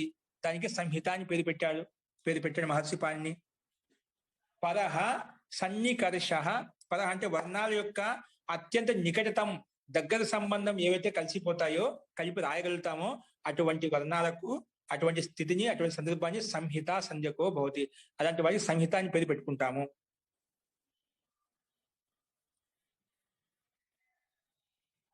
అంటే దగ్గరగా కలిపి రాయనే సంహిత సంజ్ఞకో అంటాం. కేవలం పేరు పెట్టిందండి. సంహిత అంటే ఏమిటి? వర్ణాలను అత్యంత దగ్గరగా రాసేదాన్ని సంహిత అంటాము. సింపుల్ గా వర్ణాలను అత్యంత దగ్గరగా కలిపి రాయడాన్ని కలిపి చెప్పడాన్ని సంహిత అని అంటాము. అదే సూత్రం యొక్క చెప్పింది. అందుకే అనేన సూత్రేణ వర్ణానాం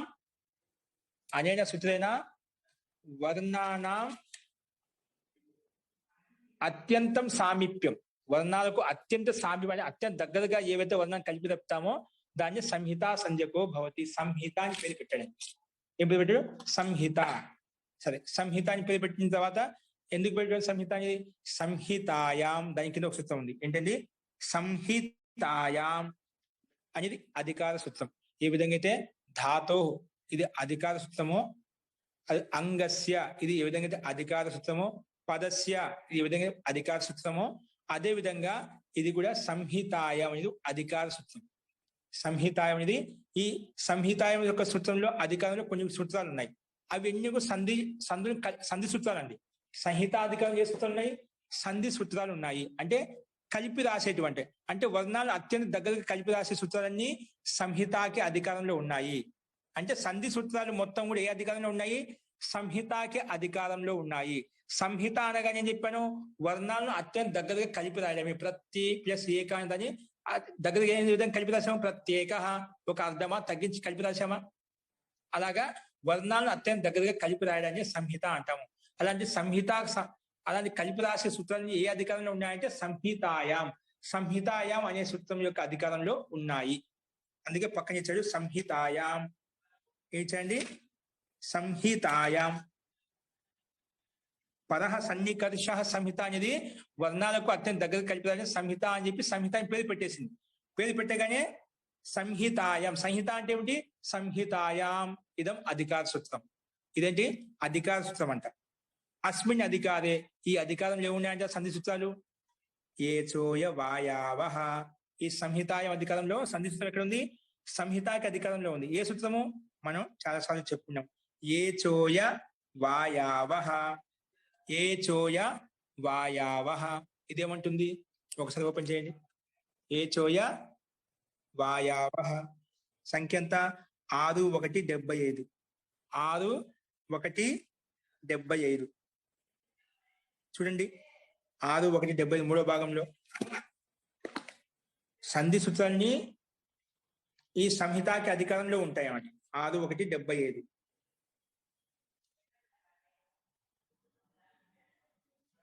పేజ్ నెంబరు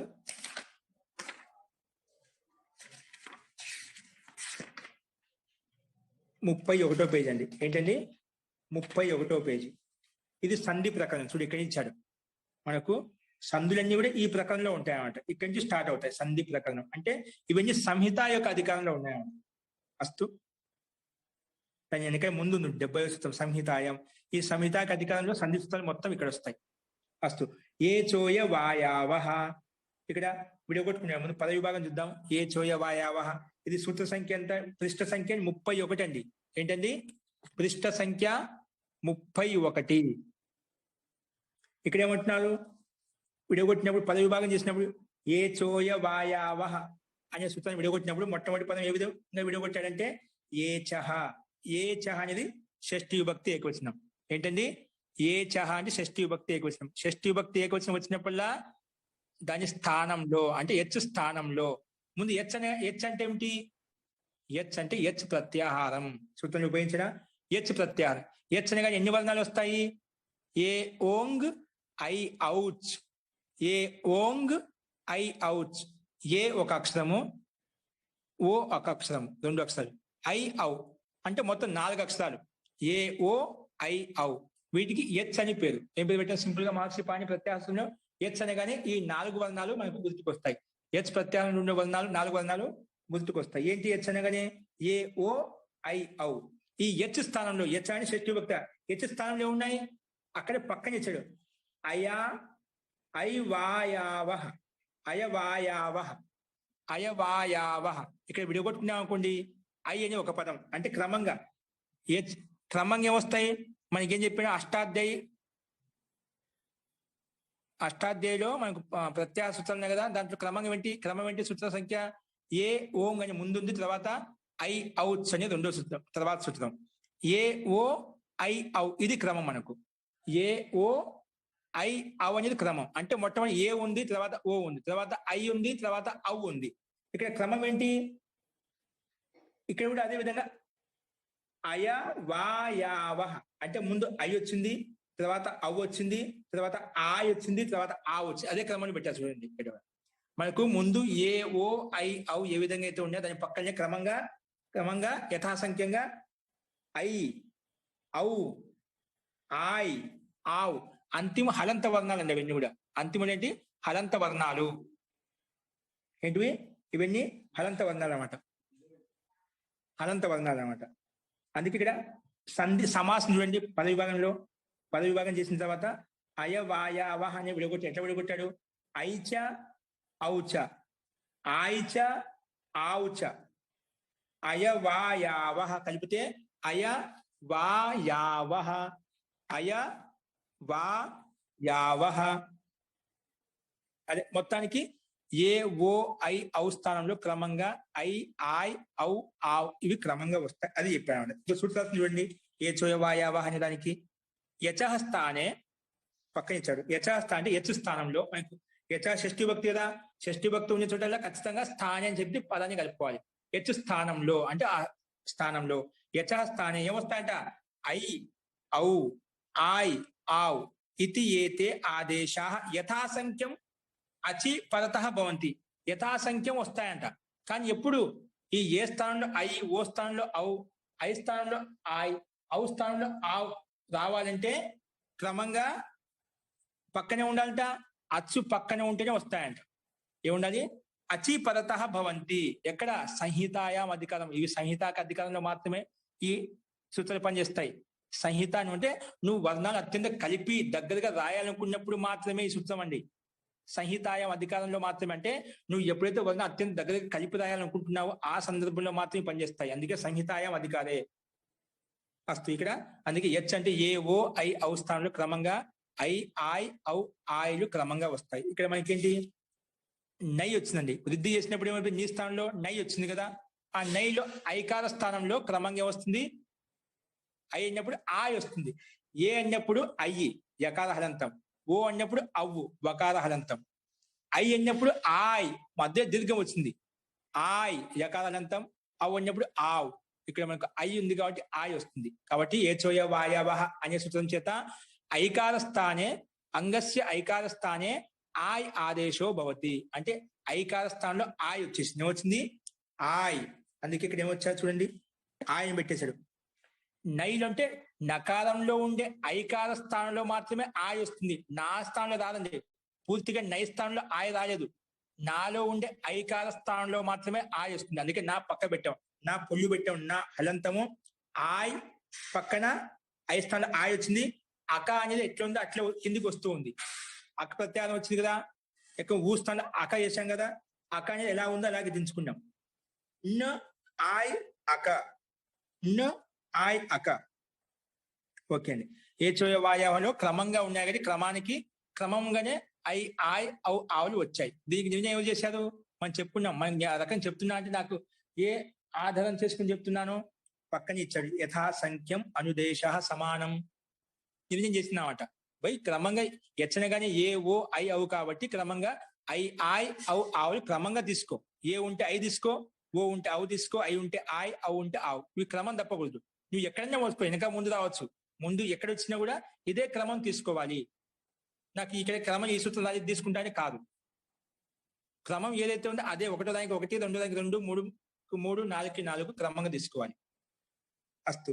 అందుకే ఇక్కడ యథాసంఖ్యం అనేది సమానం వచ్చేసి ఐకార స్థానంలో ఆయ్ వస్తుంది అని చెప్పడం వల్ల నై స్థానంలో ఆయ్ వచ్చింది. న ఆయ్ అక.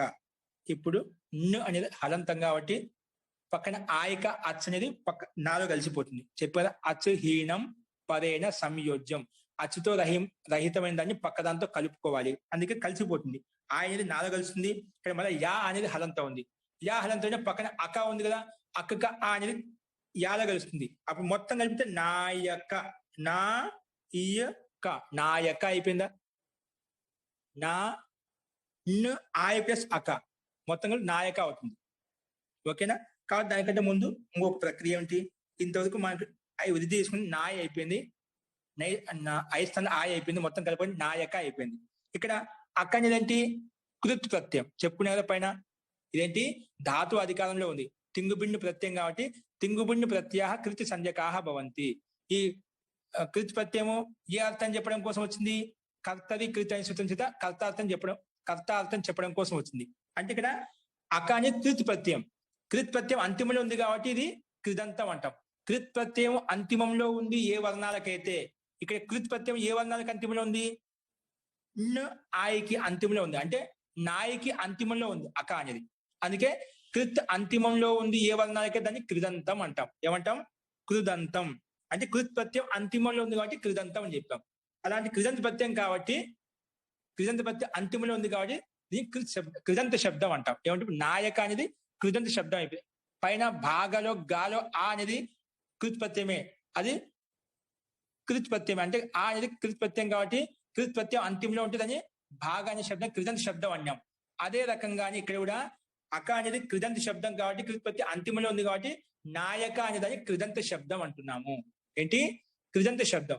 అలా కృత్ ప్రత్యయం అంతిమంలో ఉంటే, అంతిమంలో ఉందనుకోండి వెనకడే కృత్ తద్దిత సమాసాశ్చ అనే సూత్రం పరిగెత్తుకుంటూ వస్తున్నాడు. ఎక్కడైనా కానీ కృత్ ప్రత్యయం అంతిమంలో ఉందనుకోండి, ఏంటంటే తద్దిత ప్రత్యయం అంతిమంలో ఉందనుకోండి, ఏ సమాసం ఉందనుకోండి, అప్పుడు కృత్ తద్దిత సమాసాశ్చ అనే సూత్రం వచ్చేసి వెనకమడే ఆ మొత్తానికి ప్రాతిపదికాన్ని పేరు పెట్టేస్తుంది. ఏం పేరు పెట్టేస్తుంది, ప్రాతిపదికం. ఇక్కడ మనకు అక్క ప్రత్యయం అంతిమంలో ఉంది కాబట్టి కృత్ ప్రత్యయం కాబట్టి ఆ మొత్తానికి ఇది కృత్ ప్రత్యయం, తదిత ప్రత్యయం కాదు, సమాసం కాదు. కృత్ ప్రత్యయాంతస్య ప్రాతిపదిక సంజ్ఞా భవతి. అందుకే అక్క ప్రత్యయం అంతిమంలో ఉంటే అలాంటి అంతిమంలో ఉండే కృత్ ప్రత్యయానికి మొత్తానికి ప్రాతిపదికం అని పేరు పెట్టింది. ఏం పేరు పెట్టింది? కృదంత శబ్దానికి మొత్తానికి ప్రాతిపదికం అని పేరు పెట్టింది. ఏ సూత్రము? కృత్ తద్దిత సమాసాశ్చ కృదంతస్య ప్రాతిపదిక సంజ్ఞా భవతి. కృత్ ప్రత్యయం అంతిమంలో ఉంది ఏ వర్ణాలకైతే ఆ మొత్తానికి ప్రాతిపదిక సంజ్ఞ అని పేరు వచ్చింది. అందుకే నాయక అనే పదానికి శబ్దానికి ప్రాతిపదికం అని పేరు పడింది. ఈ ప్రాతిపదిక సంజ్ఞ ఎలా వచ్చింది? ముందు కృత్ ప్రత్యయం అంతిమంలో ఉంది కాబట్టి కృత్ సంజ్ఞ పేరు పెట్టుకున్నాం. కృత్ సంజ్ఞ పేరు వచ్చింది కాబట్టి అలాంటి కృదంత శబ్దానికి ఈ సూత్రం వచ్చేసి ప్రాతిపదిక సంజ్ఞ అని పేరు పెట్టింది. ముందు కృత్ అని పేరు పెట్టుకోవడం ముఖ్యం. కృత్ అని పేరు పెట్టుకున్న తర్వాతే ఇది కృత్ తద్దిత సమాసాశ్చ వచ్చి పనిచేస్తుంది. ముందు కృత్ సంజ్ఞ లేకుంటే ఈ సూత్రం వచ్చేది కాదు. అందుకే కృదత్తింగ్ పైన చెప్పుకున్నాం భాగా శబ్దిలో. కృదత్తింగ్ అని తింగిబిండి ప్రత్యాహ కృత్ సంజ్ఞకాహ భవంతి అని సూత్రం చేత కృత్ అని పేరు పెట్టుకున్నాం. కృత్ అని పేరు పెట్టుకున్నాం కాబట్టి ఈ సూత్రం కృత్ తద్దిత సమాసాశ్చ కృత్ ప్రత్యయం అంతిమంలో ఉంటే ఆ మొత్తానికి ప్రాతిపదిక సంజ్ఞ అని పేరు వస్తుంది. కాబట్టి నాయక అనే దానికి ప్రాతిపదిక సంజ్ఞ అని పేరు పెట్టుకున్నాం. ఆ ప్రాతిపదిక సంజ్ఞ పేరు పెట్టుకుని ఎందుకు పెట్టుకుంటాం? ప్రాతిపదిక అనగానే మనకు ప్రత్యయం తెచ్చుకోవాలి. ఈ విధంగా ధాతు అనగానే ధాతు పక్కన ప్రత్యయం వస్తుందో ప్రాతిపదికం అనగానే ప్రాతిపదికం పక్కన ప్రత్యయం తెచ్చుకోవాలి కాబట్టి ప్రాతిపదిక సంజ్ఞ పేరు పెట్టుకున్నాం. ఎందుకు? నాయక తయారైంది. మన లక్ష్యం అంటే నాయక కావాలి, విసర్గం కావాలి. విసర్గం కావాలంటే మళ్ళా ప్రాతిపదిక సంజ్ఞ పేరు పెట్టుకున్న తర్వాత నాయక అనే దానికి ప్రాతిపదిక సంజ్ఞ ఉంది కాబట్టి మళ్ళా ఆ ప్రాతిపదికం పక్కనే జ్ఞా ప్రాతిపదికాత్ ప్రాతిపదిక సంజ్ఞ పేరు పెట్టుకోని ముందు జ్ఞా ప్రాతిపదికా సూత్రం వస్తుంది. ప్రాతిపదికనే జ్ఞా ప్రాతిపదికాత్ ఇదం అధికార సూత్రం. ఇది అధికార సూత్రం అంట. అంటే జ్ఞా ప్రాతిపదికాత్ అధికారంలోకి ప్రాతిపదిక అధికారంలోకి వెళ్ళి ప్రత్యయం తెచ్చుకోవాలి. ఏంటివి? మనం భాగా శబ్దం తయారు చేసేటప్పుడు స్వాదుత్పత్తి ఆదికి ఉత్పత్తి చెప్పాను. అంటే కృతం నుంచి మొదలుకొని ప్రక్రియ ఏదైతే ఉందో సేమ్ టు సేమ్ ప్రక్రియ అదే విధంగా ఇక్కడ కూడా విసర్గం వచ్చే పద్ధతి ఏదైతే ఉందో అదే పద్ధతి ఇక్కడ కూడా వస్తుంది. అందుకే పూర్వవత్ అని పెట్టి వదిలేశాడు. ఇక్కడ ఏమిటి? విసర్గం అక్కడ ఏ విధంగా తీసుకొచ్చాం సేమ్ అదే విధంగా ఇక్కడ తీసుకున్నాం. జ్ఞా ప్రాతిపదికాత్ అంటాం. ప్రాతిపదిక ఇదం అధికార సూత్రం. అస్మి అధికారం ఉంది. సు ఔజస్ అం ఔట్షస్ తాభ్యాంబిస్ అనే సూత్రం చేత 21 ప్రత్యయాలు వస్తాయి. మా 21 ప్రత్యయాలను విభాగం చేసుకుంటాం. సుపహ అనే సూత్రం వచ్చేసి ఏకవచనం, ద్వివచనం, బహువచనం పేరు పెడుతుంది. మళ్ళీ విభక్తిష్ట అనే సూత్రం వచ్చేసి ప్రథమ విభక్తి, ద్వితీయ విభక్తి, తృతీయ విభక్తి అని పేరు పెడుతుంది. తర్వాత మళ్ళా విభాగం చేసిన తర్వాత దాంట్లో మనకి ఎలా తెలుస్తుంది మనకు ప్రథమ విభక్తి ద్వితీయ విభక్తి అనే దానికి సమాధానంగా ప్రాతిపదికార్థ లింగ పరిమాణ వచన మాత్రే ప్రథమ వచ్చేసి ప్రథమ విభక్తే వస్తుంది అని చెప్పింది. కాబట్టి ప్రథమలో కూడా మనకు మిగిలిన 18 ప్రత్యయాలు వెళ్ళిపోయాయి, కానీ అక్కడ 3 ప్రత్యయాలు మిగిలాయి. ఆ 3 ప్రత్యయాలకు కూడా నిర్ణయం చేయడం కోసం ద్వేకయోర్ ద్విర్వచనైక వచనే అనే సూత్రం వచ్చేసి ద్వేకయోర్ ద్విర్వచనైక వచనే. ఈ సూత్ర సంఖ్య ఎంత? మొన్న ఎవరు అడిగారండి? ద్వేకయోర్ ద్విర్వచనైక వచనే సంఖ్య తప్పు పడినట్టుంది. ద్వేకయోర్ ద్విర్వచనైక వచనే సూత్ర సంఖ్య ఎంత అండి? 1, 4, 22 ఉంది. 1, 4, 22 కరెక్ట్ అది.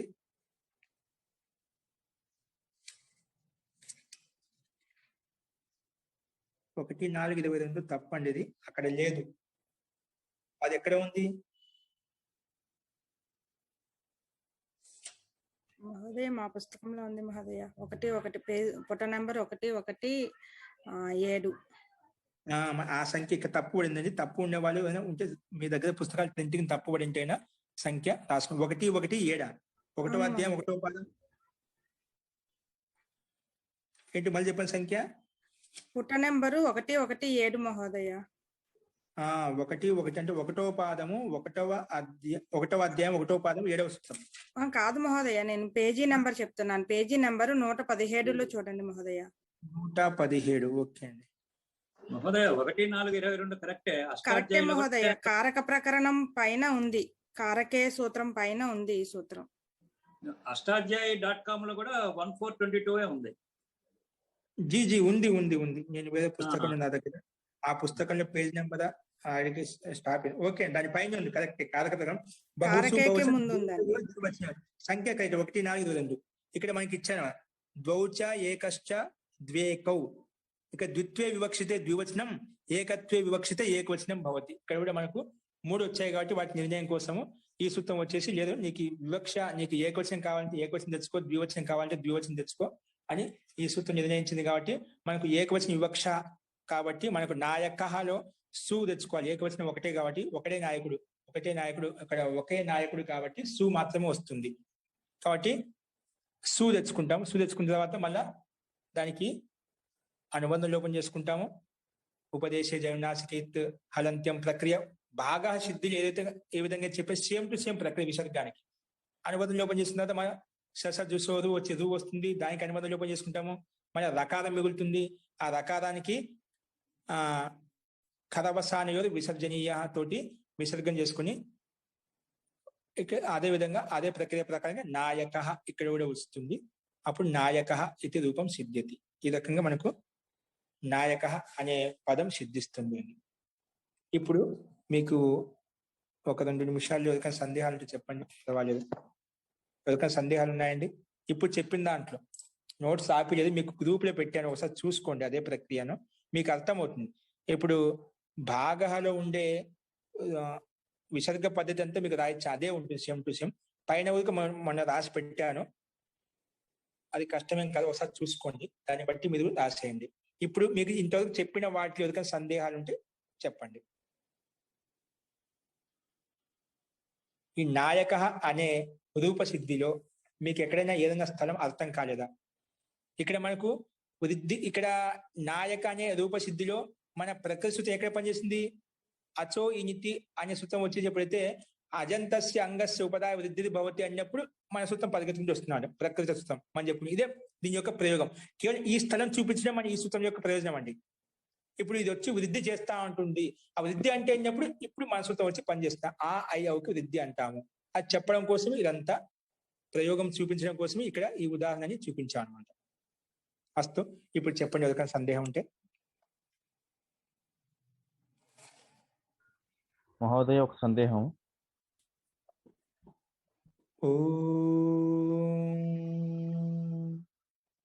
సర్వే భవంతు సుఖినః, సర్వే సంతు నిరామయాః, సర్వే భద్రాణి పశ్యంతు, మా కశ్చిత్ దుఃఖభాగ్ భవేత్. ఓం శాంతి శాంతి శాంతి. సర్వేభ్యో నమః. అందరికీ నమస్కారం అండి. ధన్యవాద